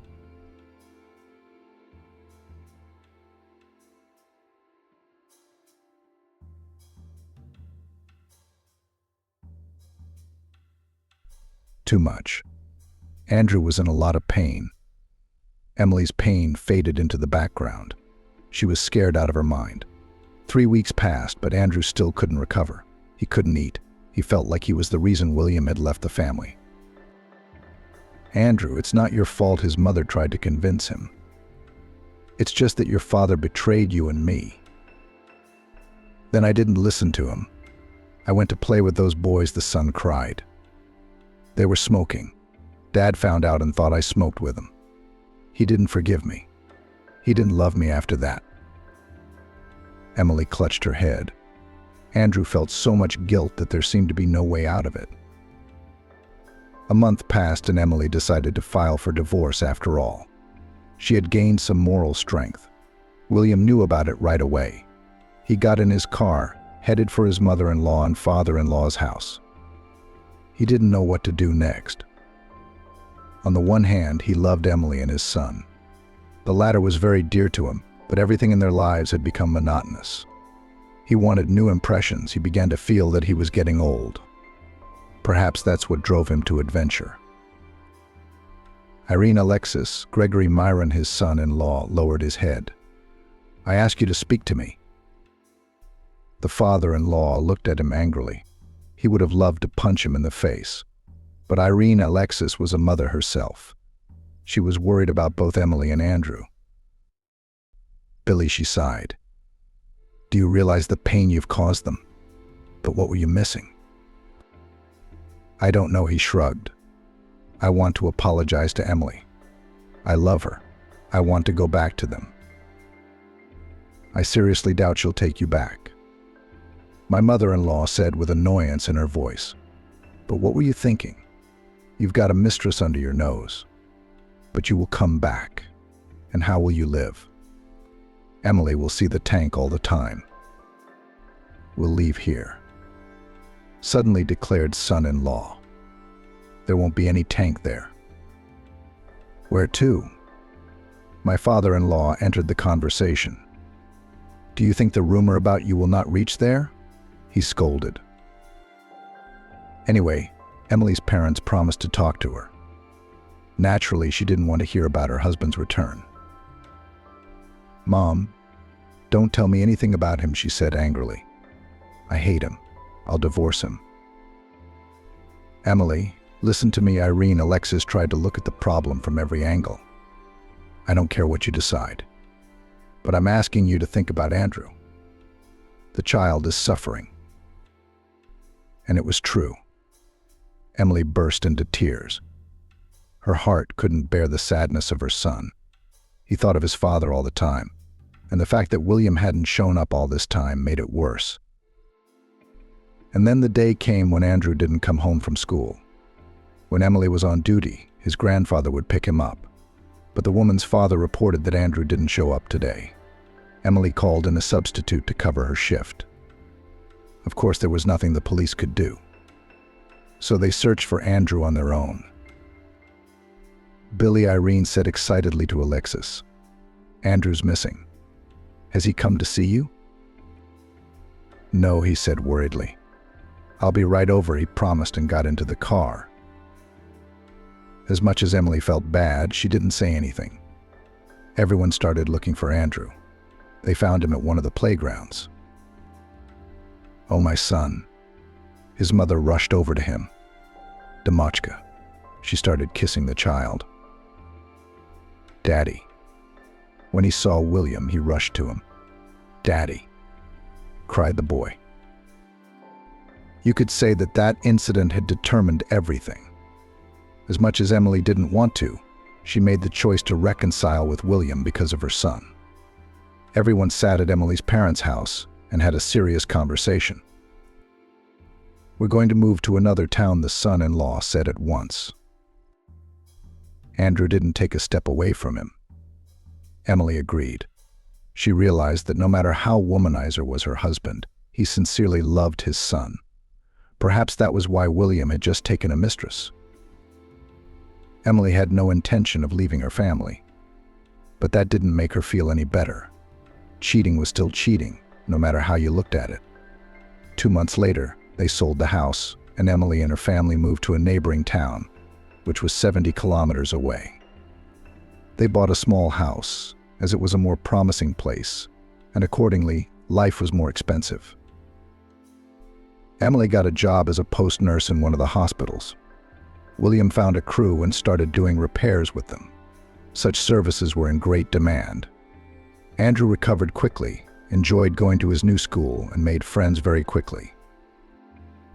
Emily's life, despite the fact that she was doing the same things as before, seemed to take a new direction. "Why don't we have a baby?" her husband once said to her. "A child would bring us joy." "I'm not ready yet," she sighed. "I've been traveling a lot in the last year, but you're already 38. Where else can I put it off?" He objected. "And I'm not getting any younger either. I'm already 42. You can't say Emily got married late. She was 25. It's just that her job was stressful, so you can't get pregnant right away. "Let's revisit this conversation in 6 months," the wife asked. Still, Emily had her doubts. She kept thinking that the day would come when William would cheat on her again. "There won't be any more cheating," she assured herself. "We're fine. Why should our past determine our future?" But no matter how much she set herself up for the best, her intuition told her that something was bound to happen in her life. Maybe that was the real reason Emily didn't want a second child. It was May. Emily and her family had already been living in the new place for 8 months. Everyone had gotten used to it and had no idea how they had lived in their hometown a year ago. Andrew had grown up.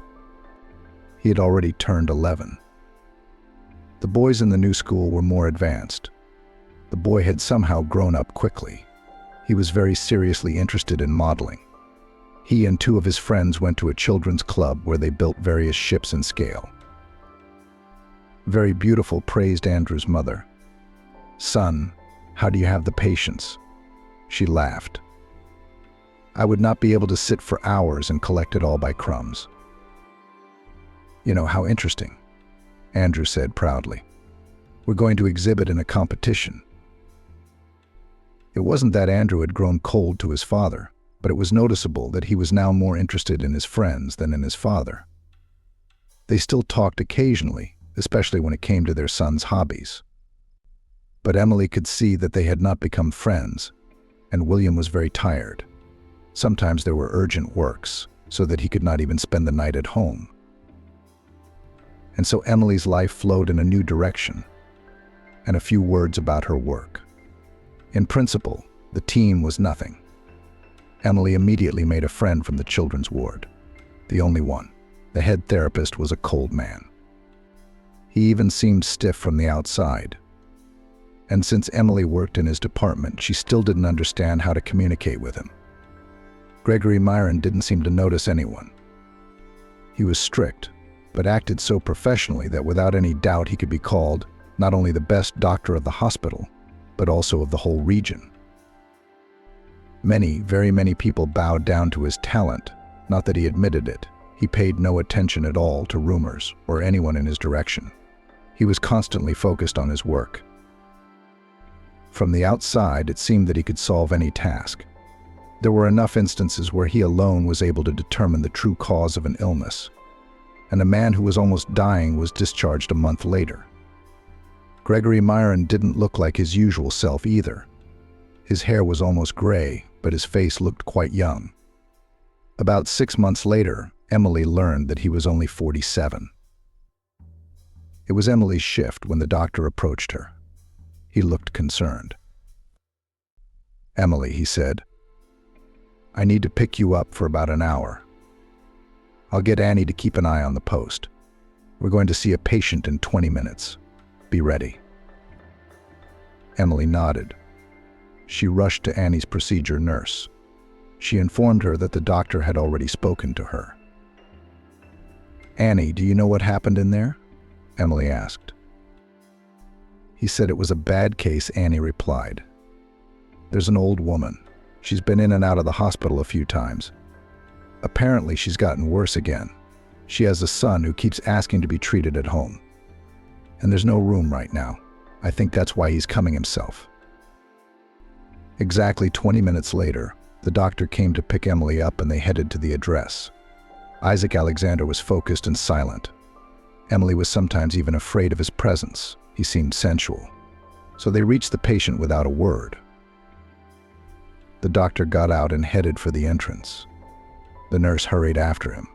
The woman moaned. Emily's heart clenched. Isaac Alexander examined her and hesitated for a few moments.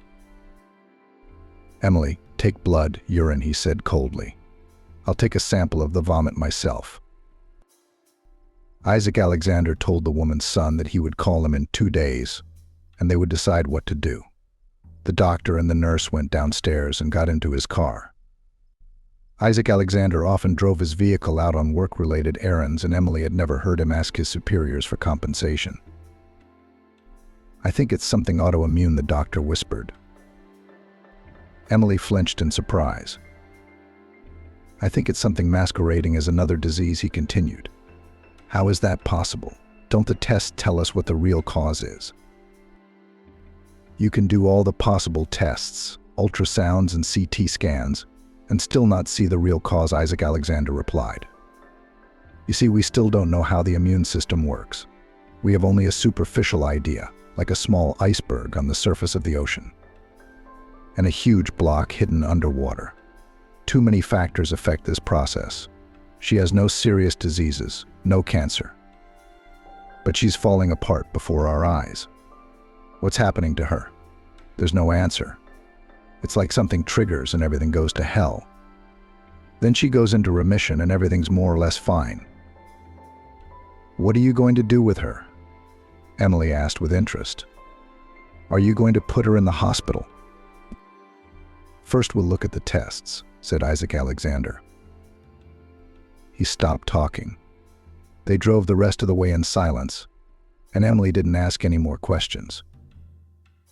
The workday continued, and she forgot about her morning commute. The night passed quietly, the May air putting her in a good mood. Emily lay on the couch and thought about her family. Maybe he's right, a thought popped into her head. Having a girl will strengthen our family. Yeah, I'm getting sick of medicine.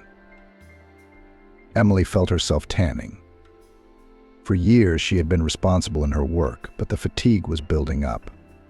She and William didn't have the opportunity to go anywhere on vacation. They were making a little more money, but living in the city meant more expenses. Andrew went to sports and a modeling class, which also required money. Will we be able to afford all this if we have a daughter, she wondered. Morning came. Emily cheered up. A couple more hours and she would be going home. She got up and went about her duties.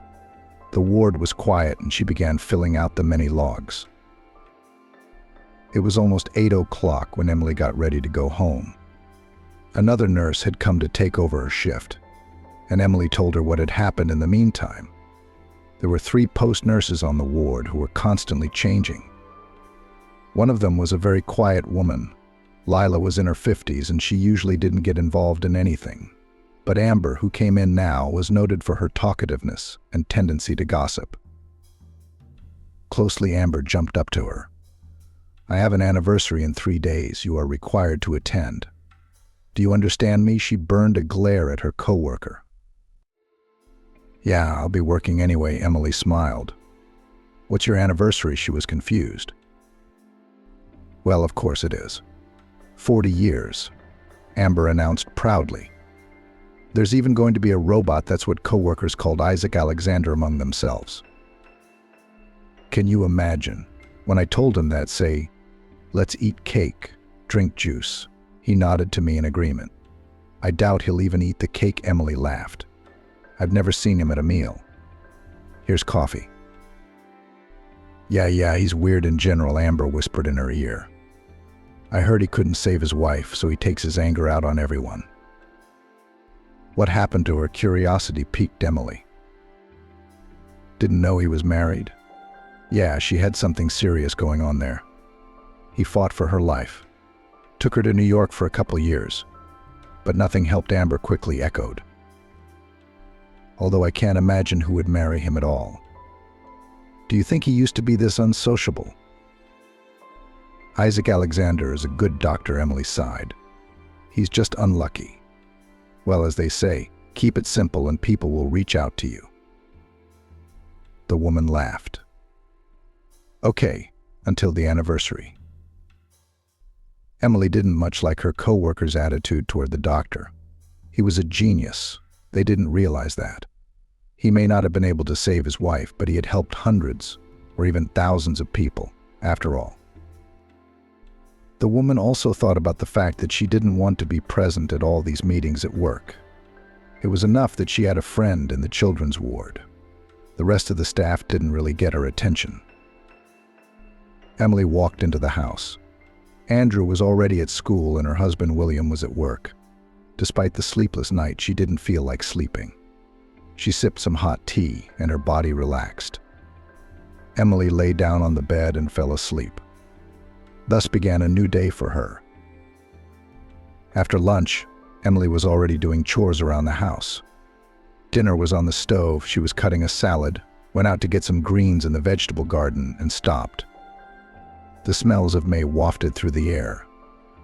Emily had always dreamed of spending a few days watching spring come. But it had never worked out. There were always things to do at home, so she couldn't afford to just sit idle. Emily closed her eyes. It made the smells even more vivid.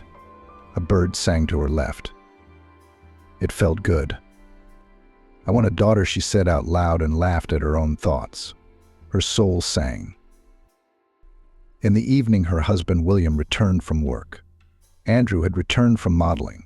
His eyes were burning. He spent almost half an hour telling his mother about his new job. Emily looked at him and realized that her boy had grown up a lot. A couple more years and he would turn into a guy. "Mom, we're going to a competition at the sports school. Can you give me some money?" He remembered soccer. "Sure," she patted him on the head. "Son, how much do you need? I'll call your coach." Emily realized that her secret dream of quitting her job was simply unrealistic. She had always wanted her children to have a better life than she or her parents had. Her father and mother had done everything they could for her. But if they'd had the money, Emily would have chosen a different profession.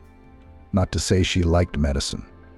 She had dreamed of becoming an architect or a designer as a child, but as they say, it didn't work out. Late in the afternoon, William returned. He ate quickly and went straight to bed.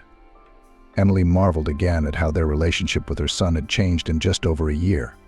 Andrew was no longer as attached to William, perhaps still to his mother. But Emily could see that just a little more and Andrew would begin to live a life of his own already. How strange does it feel, she thought as she went to bed. Somehow I was sure that my son would always be a little boy who would depend on us. How quickly had things changed. The rest of the days flew by quickly. It was getting close to the weekend, which meant Emily had to go to work again. God, she'd completely forgotten about Amber. Emily remembered tonight. She needed to buy a gift. Nothing came to mind, and it was too late. Emily decided to give her coworker the money to buy what she wanted herself. As the morning began, the hustle and bustle began. Amber arrived at 9 with 2 large bags. She started setting the table. Emily was minding her own business. She took the history of the patient they had traveled to with the doctor at the time. The woman quickly ran her eyes over the test results. Yeah, nothing much, she sighed. There was a slight elevation in the proteins in the general analysis, but it wasn't critical, just a fraction of a percent. Isaac Alexander is probably right. What if it all works on the principle of a wave and there was a failure? Then the indicators normalized. But it's already having repercussions. That's several cycles in a row. Emily wasn't a doctor, so she didn't really look into the problem. She didn't have the knowledge or experience. Amber came in. Everyone is already in the nurse's room, she reported. Isaac Alexander looked tired. Everyone congratulated Amber. Emily slipped money into her pocket. The birthday girl glowed. Most importantly, we wish you a speedy marriage. Annie raised her juice glass. We're tired of waiting for you to find one. Did you find him? Amber said cryptically. You won't believe it, just like I wanted. Tall, dark hair, green eyes, dimpled chin, about my age. Wow, murmured the female half. Isaac Alexander was silent, but he looked pleased. He came up to me on the street, Amber cheered. He even wears a watch like I like, with a big face. Emily swallowed. Something niggled in her chest. She chased away the bad feeling. And my favorite name is William, Amber declared. Soon we'll be together, and I'll finally wear my wedding ring. The co-workers sat for half an hour, needing to return to their posts. Emily was pale. She didn't fully realize why she felt so heavy. The nurse walked over to her colleague, pretending to help her clear her desk. Amber, I'm so happy for you, Emily said. I hope your prince isn't married. He's in the process of getting a divorce, she said happily. Billy was unlucky with his wife, so it's her own fault she left him. Does he have children? Emily held her breath. Amber looked at her questioningly. I'm worried about you. I don't know what's going on. Well, yes, daughter, calmed the birthday girl. Why are you being such a baby? I'm not completely stupid. I know what I'm doing. Yes, Emily smiled wryly. Once again, I wish you well. Emily returned home the next day, but she still had her doubts. She could hardly wait until evening. It was about 11 p.m. when her husband returned. Hi, she went up to him. William, we hardly see each other. She lowered her eyes. Emily, what do you want? It's a big city. You can't just live here. You've got to make it work, he smiled. You know, I've been thinking about it, and I think you're right. I want to have a daughter, his wife said suddenly. William was taken aback at first, then put his arms around Emily and kissed her. I'm glad you said yes, he said in a pleased tone. It will be good for both of us. Emily calmed down that evening, falling asleep in her husband's loving arms. She didn't want to think about Amber or her fiancé anymore. Nearly 2 more weeks passed. Emily had already forgotten what had happened at her co-worker's anniversary party. Emily arrived early that day. Amber was dealing with a difficult patient. She had her cell phone on her desk. Suddenly it rang.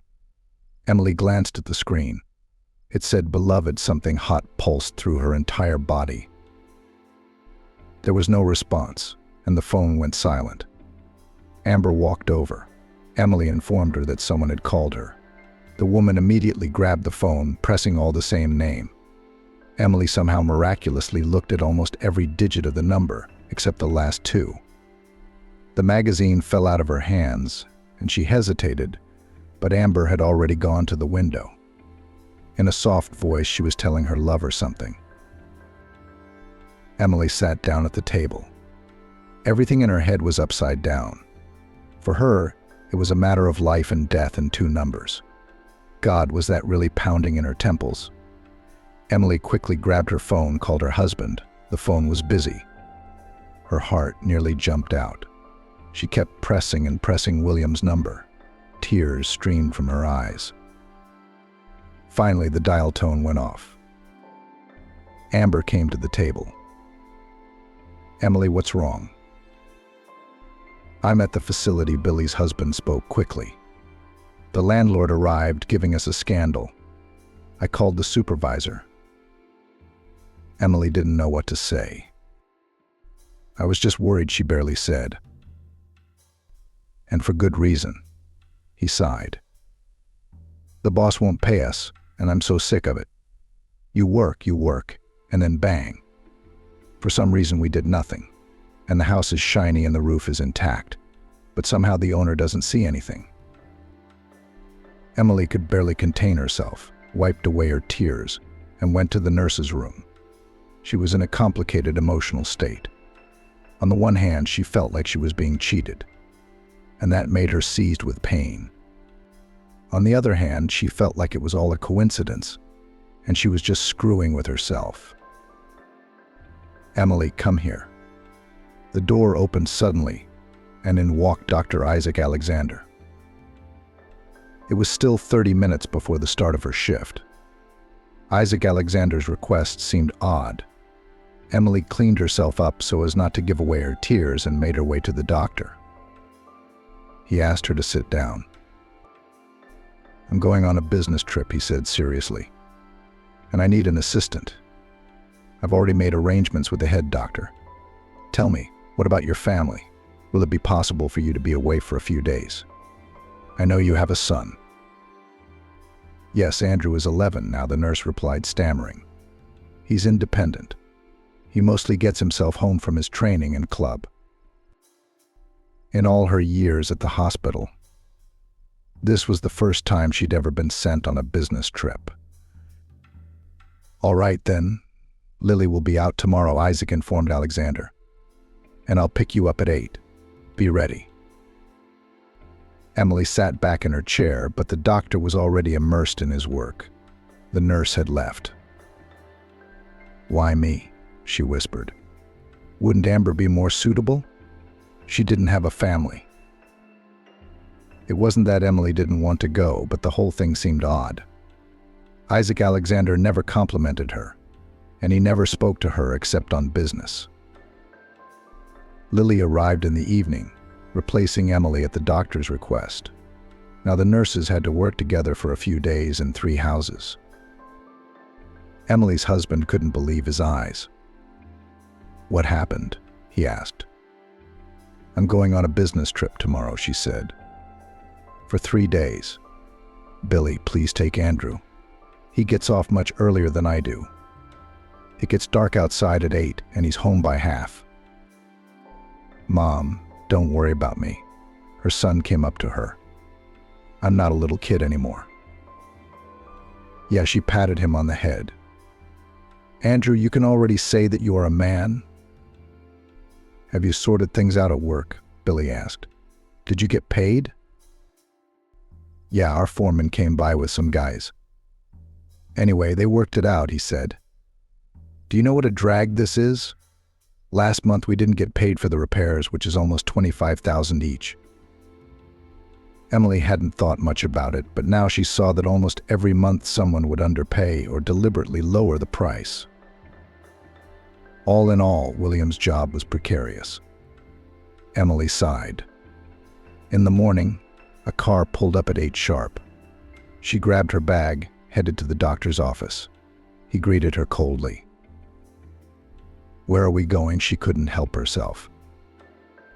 "It's the first time I'm going on a business trip to a village," he replied calmly. "We will spend the night at my relative's house. The residents have recently had serious kidney problems, and the region has asked me to take a look. Will you help me take tests, give injections?" What could it be, Emily wondered. Some kind of waste being dumped. "That's the thing. There aren't any businesses there," Isaac Alexander replied. "They sent me an ultrasound. His kidneys are in a deplorable state, even to the point of kidney failure. The hospital in the municipal center is already overcrowded. I'm looking at those who are at home now. The local paramedic can't cope. We'll take the blood and urine to the lab this afternoon." Emily realized they had a tough job ahead of them. It was about the critically ill. At almost 11 o'clock, they pulled into the village. It was like a ghost. The streets were empty. Isaac Alexander stopped near one house and entered himself. After a while, he called out to Emily as well. "The master is in the hospital now," he said. "He knows I'll be with you for a few days at his place. Don't be afraid." The medical staff quickly dropped their belongings and began to go door to door. The pain and suffering made Emily's blood boil in her veins. Many lay half asleep. The paramedic was giving them painkillers, as there was nothing else he could do. Emily saw Isaac Alexander coldly examining one patient after another. She took blood and urine for analysis and placed them in special containers.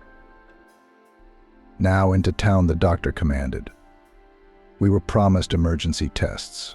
We don't have much time." "What do you think? Did you find something?" Emily looked at him with interest. "Isaac Alexander, is this some kind of epidemic?" "No, I think it's something in the water," he replied. "I've already collected 5 samples from the wells. We'll stop at the river and the lake on the way now. We'll have to take a look." They quickly took all the necessary things and drove into town. The doctor was silent. He was thinking hard about something. "It looks like oil," the doctor's voice finally broke the silence. "The toxic effect of heavy metals. If there aren't any factories around here, then what is it?" Emily hesitated. "You know, the best way is to walk around the village with a metal detector. And everything will fall into place at once," the doctor sighed. "Some idiot buried some heavy metal residue somewhere. God knows what he did with them. But if we're talking about some kind of manufacturing, it's very possible." "But how? I mean, they check cars at checkpoints. How could they smuggle this stuff in?" "Well, lead, cadmium, arsenic, for example. I'm not sure about mercury. Aluminum doesn't have such an effect on humans. They're more afraid of it. But the others, it's enough to lose 5 or 10 pounds somewhere near the source. And they didn't do it now. Maybe 6 months ago. It's just that now it's all gone into the groundwater and it's coming out of the wells." The car stopped outside the local hospital. Emily realized they'd come to the next town over. This whole situation was freaking her out. Isaac Alexander took all the biological material to the laboratory and started talking to the head doctor. And Emily stood aside and thought about her own. Until almost 3 o'clock, the doctor was busy examining the injured patients. Unfortunately, 3 had already died. The kidneys were too seriously damaged. In addition, the small town hospital did not have expensive medicines. It was almost 8 when Isaac Alexander approached Emily again. She, too, helped him from time to time. "We're going home," he said. "We'll stop at some store on the way.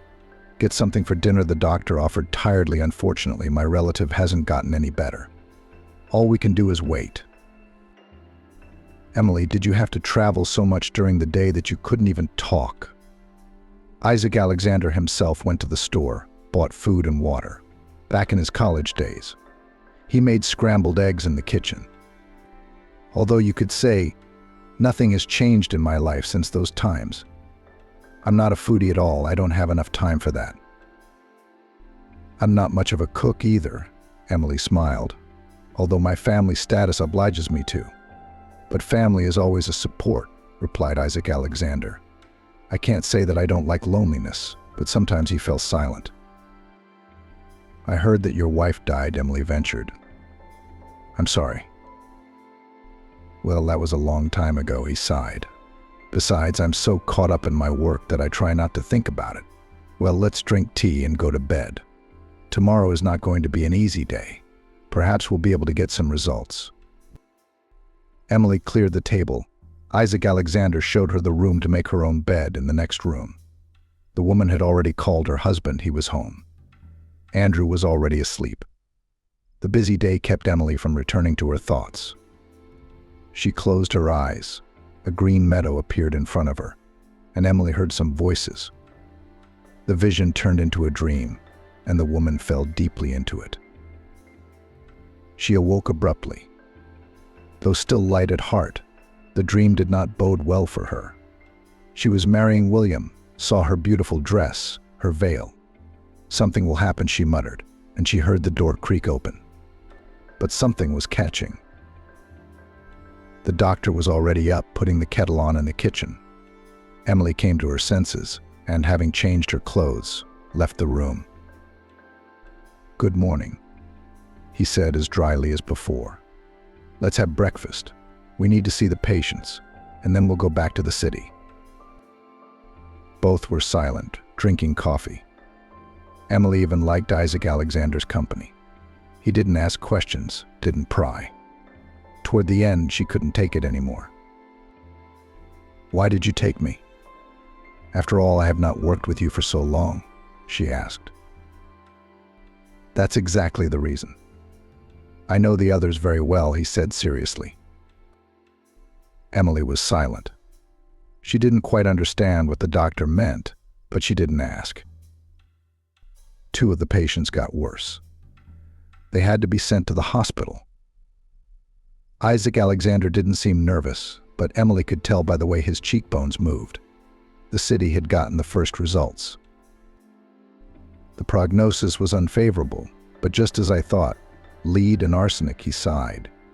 They dumped something right where the artesian pools were, brought the waste in and just poured it out of the barrels.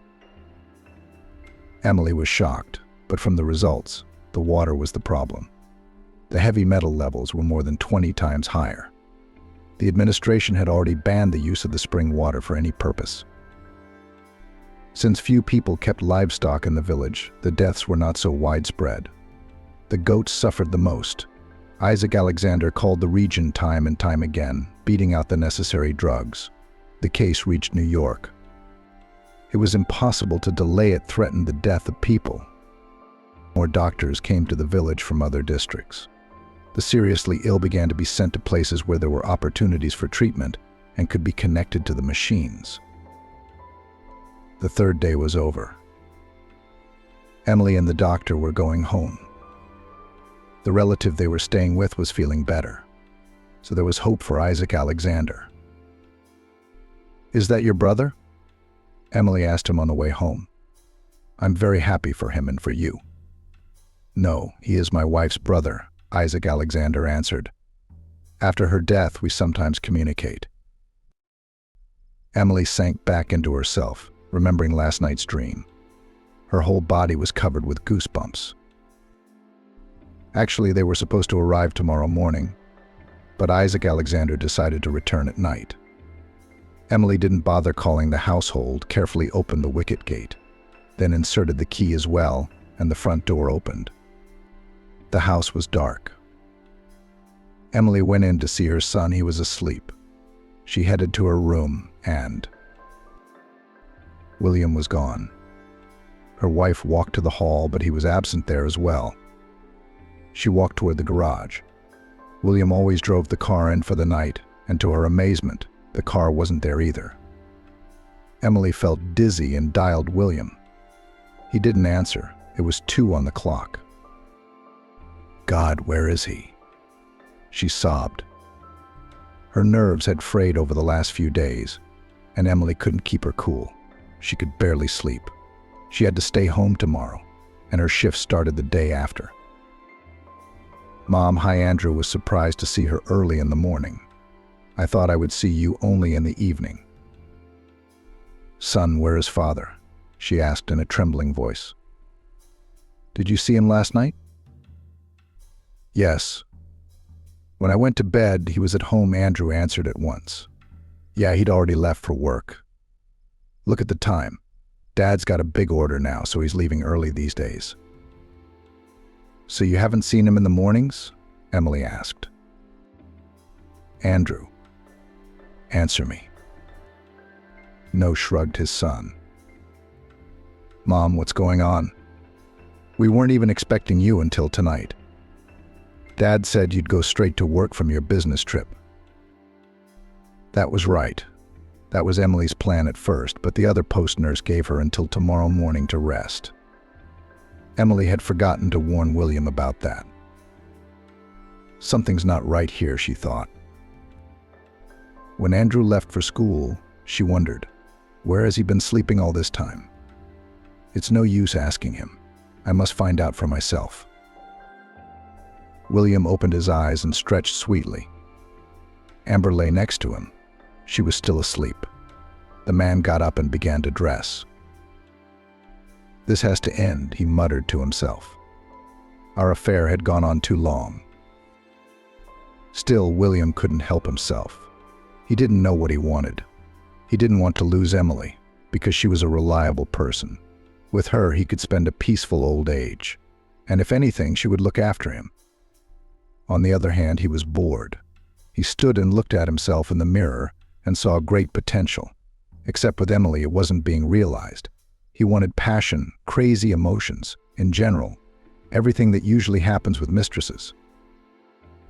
William forgot about Tammy all too quickly. He no longer felt bad about it, and Emily wouldn't know about it. Well, he'd go out for a couple months. It's nothing. He'd still be with his wife, he thought. The most interesting thing was that only in the middle of the novel William learned that Amber works in the same hospital where his wife works. Moreover, they were, you could say, co-workers. This confused William at first. He immediately wanted to break up with Amber, but she was so into him that he realized not yet ready to leave her. That's how they met. According to the man, he was in the process of divorce because of a worthless wife. Naturally, he was unhappy. And since he was earning well and gave Amber good gifts, she had already made plans for him. She had to marry William, and at any cost. For a very conflicted Amber, who could not get along with anyone until 40 years old, it was the last chance. So the woman wasn't backing down. Good morning, Kitty, heard the man behind him. Are you awake already? Come here. She held out her arms to him. Amber, I'll finish one thing and we'll have a serious talk, William smiled. Yes, I hope it's about our future, her eyes lit up. Billy, when are we going to be together? About our future, he answered. Except William was going to talk about ending the relationship, not continuing it. Amber pulled her lover toward her. She was happy. She had no doubt that everything would be her way now. Amber had wanted to quit her job for a long time. She was fed up with it already. William looked so much like the kind of man who could provide for Amber. She had been living the dream of him for the last few weeks. Amber was ready to write her resignation letter tomorrow, but she needed assurances. Until William put an engagement ring on her finger, there was a chance he'd run away from her. Amber's sharp tongue scared off even the most patient men who seemed to love her.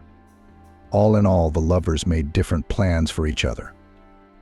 William had cooled his passion, and Amber no longer stirred a storm of emotion in him. He quickly turned on his phone and turned pale. Emily had called him many times, and at night. Okay, I need to get to work. The chief has already called several times. He quickly rushed out of the house. What's her problem? He thought as he got in his car and drove away from Amber's house. Around the corner, he stopped. Emily, hi, he heard his wife's voice. I'm sorry, I slept at the site. Didn't hear you call? Billy will talk to you later, she sounded angry. I'm busy right now. William flinched. Something told him that Emily didn't believe his fables. Okay, later means later. He threw the phone down angrily and drove to work. Basically, they had already finished the renovations. They'd had a few days of downtime, and he'd spent all that time at Amber's place, coming over only in the evening so his son wouldn't suspect anything. I should have broken up with her when she told him she was working at the hospital, the man said angrily to himself. God forbid Emily finds out. She wouldn't forgive me this time. I don't need Amber for nothing, but I'm not leaving Emily. The man didn't even see himself contradicting himself. In his mind, it was normal to have an affair on the side and then kiss his wife as if nothing had happened. William thought that if he was living with Emily, it meant he loved her. There are no other options. He drove up to a friend's house with whom they worked together. There was nothing to do, and he didn't want to stay at Amber's place either. She'd already gotten everything she wanted the night before, and William was tired of her. But the mistress herself didn't think so. Billy, can you get out for half an hour? I really need your help, she called to him. He went outside so his friend wouldn't hear him. Yeah, I bought something here, something heavy. I need you to come over. The cab didn't want to take me. All right, where are you? I got it. I'll be there in 15 minutes, he promised. Emily was very angry with her husband. She felt like this was all some kind of game. The evidence that William was hiding something was too obvious. His excuses didn't convince her. Emily couldn't find a place to be. She was very tired, but she couldn't sleep. She decided to go downtown to get some distraction, to go shopping. Emily got off the bus with no mood and headed towards the mall.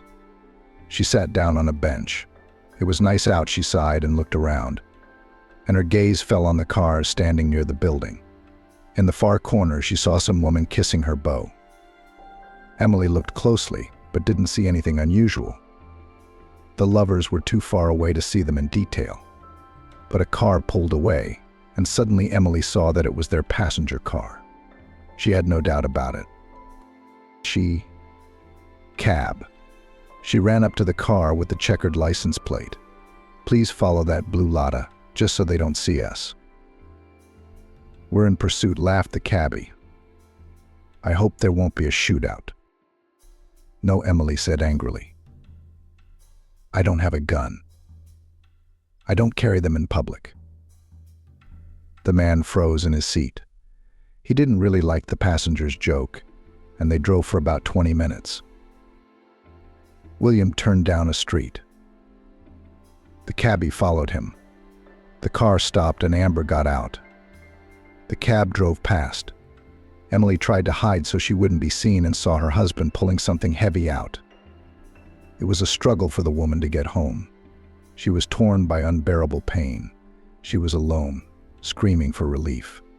At first she wanted to call her husband and tell him everything, but then she pulled herself together and wrote a message to her son that she would go to work today. She arrived at the hospital that night, asked her shift worker to go home. Emily, what are you doing here? Her lips quivered. I'm fine.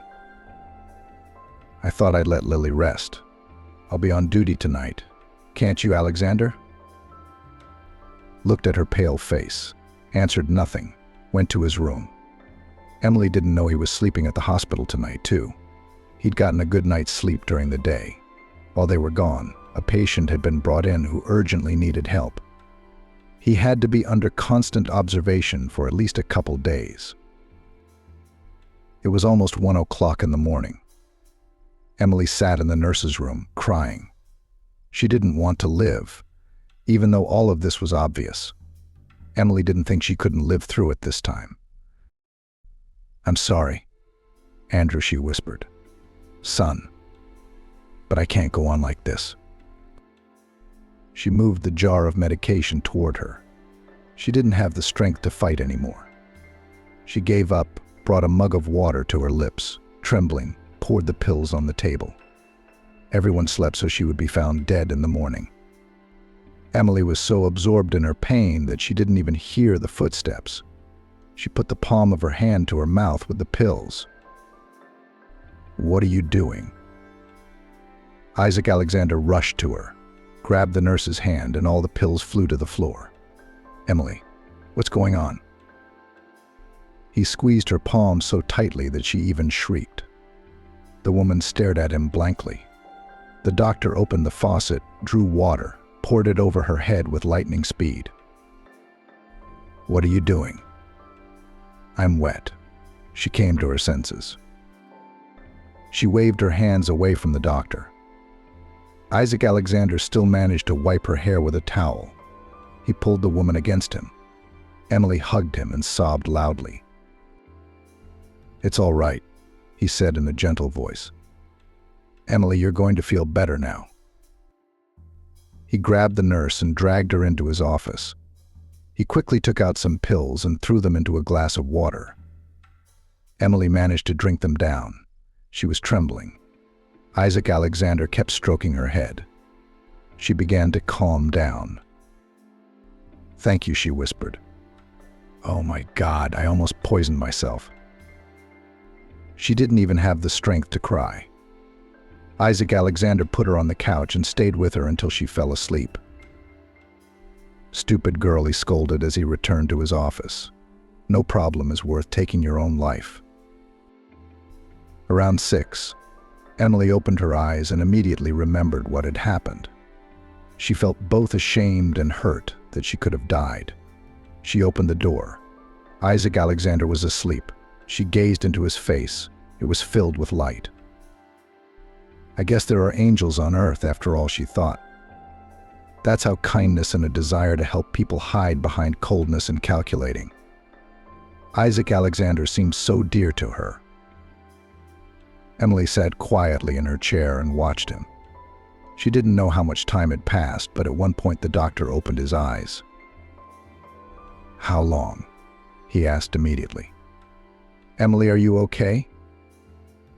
"Yes, thanks to you, I didn't make a fatal mistake.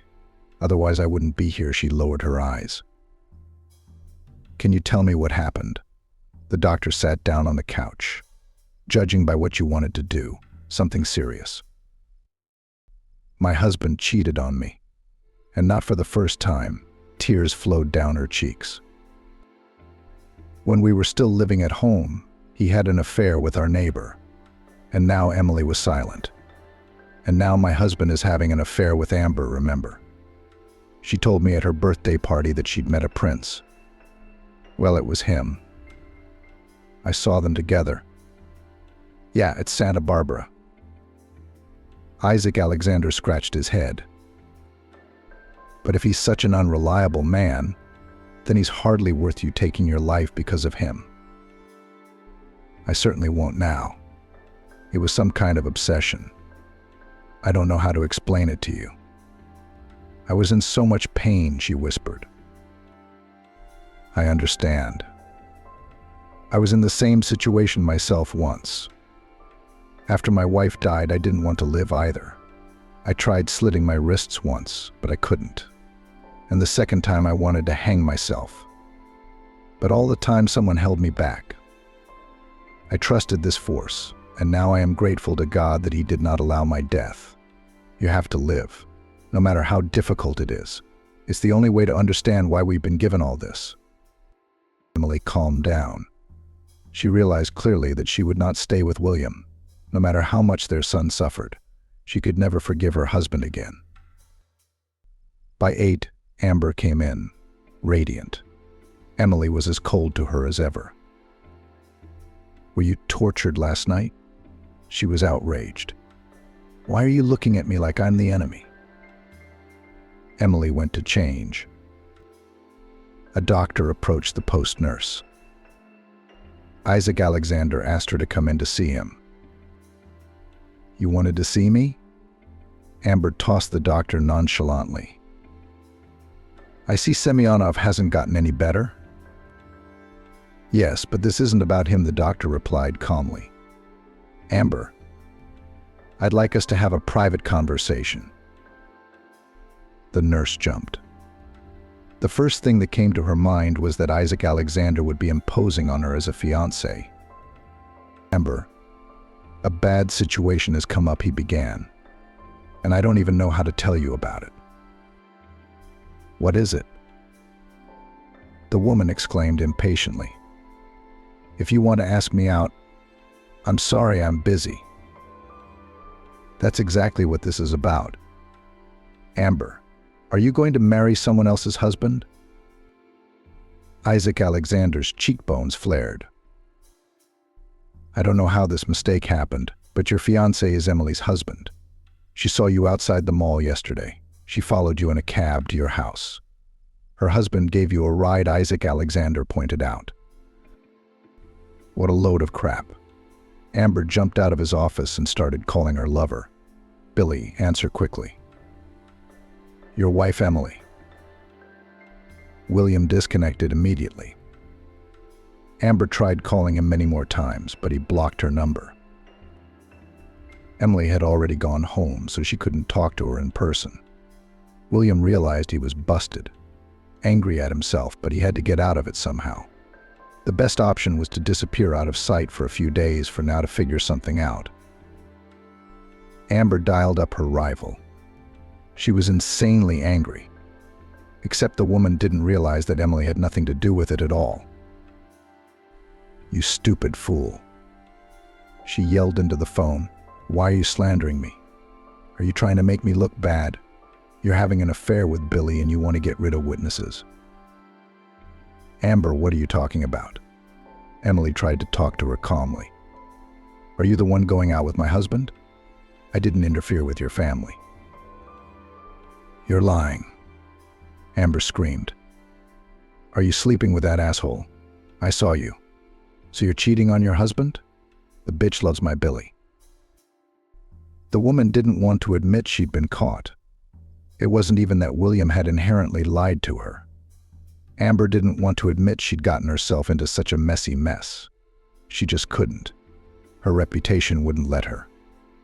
Amber was ready to tear everyone apart. William still hadn't returned her calls. The woman had worked her shift, but she wasn't going to let it go. "Well, I'll show you," she threatened Emily. "The bitch couldn't hold on to a man, and now she's blaming me." Amber had already realized that William was really her husband. But instead of being angry at him, she focused all her hatred on Emily. "I'll show you. You'll be kicked out of the hospital," she threatened. "You idiot." She got a man like that. Emily couldn't reach William either. Her son came home that evening, so she decided to talk to Andrew. "Son," she sighed, "you're a big boy and you understand something about life." Looked at him, mother. "It happens that adults can go their separate ways." "Did you and your father have a fight?" The boy guessed. "I won't get involved. If Dad leaves us, I won't feel guilty anymore," he reassured her. "Thank you," Emily hugged him. "Andrew, I love you so much."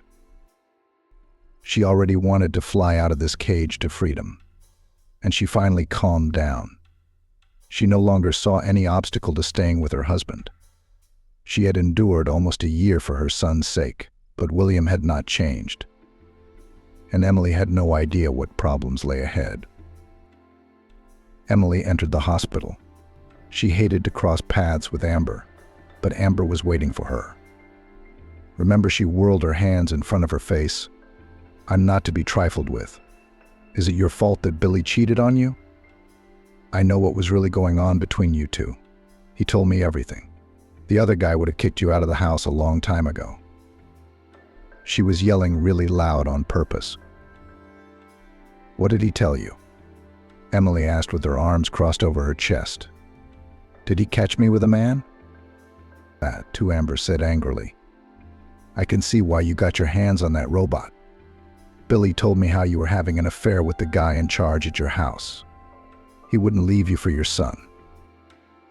The whole hospital was buzzing about Emily sleeping with Isaac Alexander.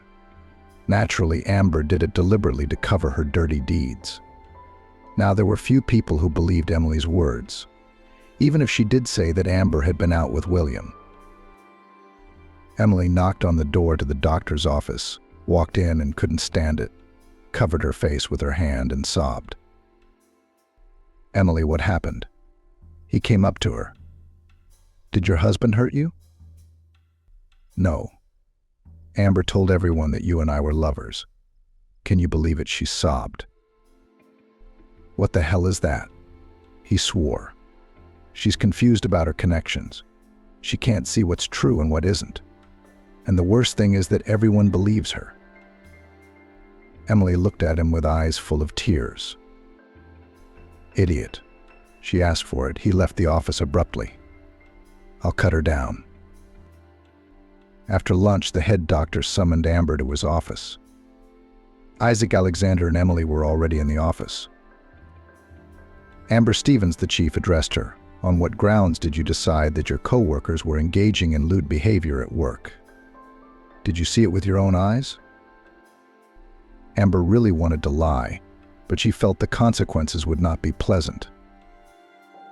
"No," she said quietly, her eyes downcast and silent.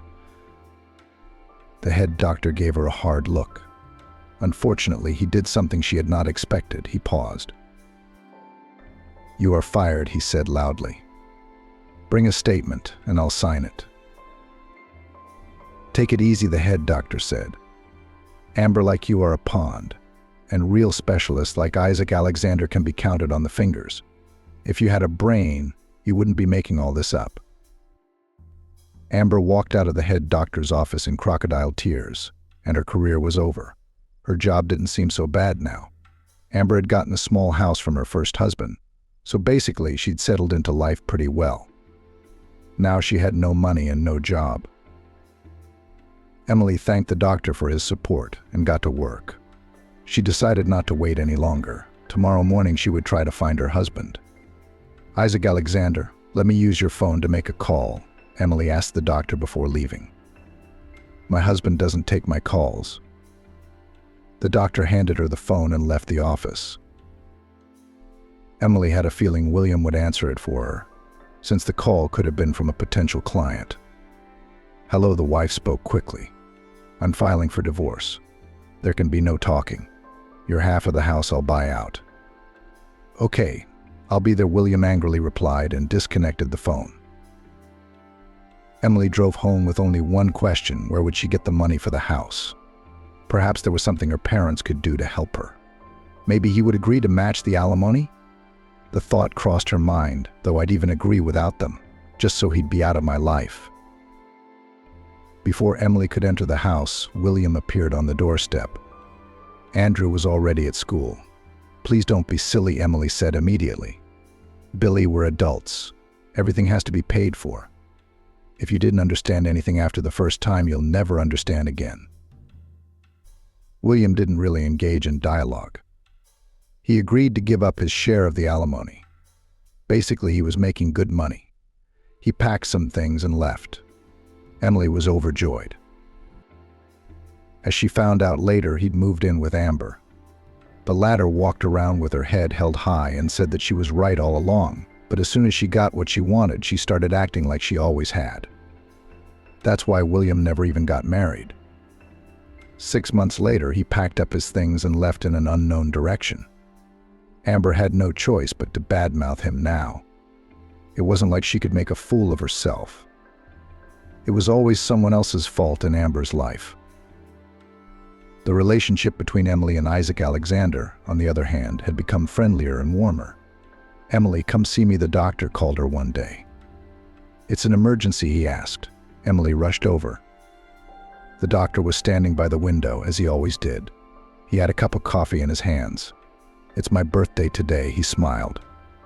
"Would you like to keep me company? It's been so long since I've celebrated it. Do you want to take Andrew with you?" And go where her eyes lit up. "Isaac Alexander, I suggest someplace quiet." Andrew chatted with his father. To his mother's surprise, he'd gotten through the divorce easily. He was already going on 13. Young one, "Sit by yourself," the son replied to her invitation. "You, on the other hand, Isaac Alexander will bring you. You won't be bored alone at home." She hugged him. "Andrew, you're all grown up now, so I understand you two needing to babysit," he laughed. "Ma, I like him." "Nice uncle." Nobody called him uncle for sure, laughed his mother. "Okay, rest up." She ruffled her son's hair. That night was a new phase in the lives of both Emily and Isaac Alexander. 3 months later, they were married. And now Emily was taking care of him, keeping him from working so much. Of course, it was hard for Isaac Alexander to relax after so many years of hard work. But in their lives, there was another circumstance. Emily, almost 40, gave birth to his daughter.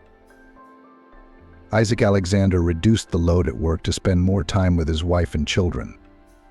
They sold Emily's house and the doctor's parents' house, which was empty for many years. So they were able to travel a little and pamper the children. And they tried not to hurt themselves. Isaac Alexander was well paid for consultations in fee-based clinics.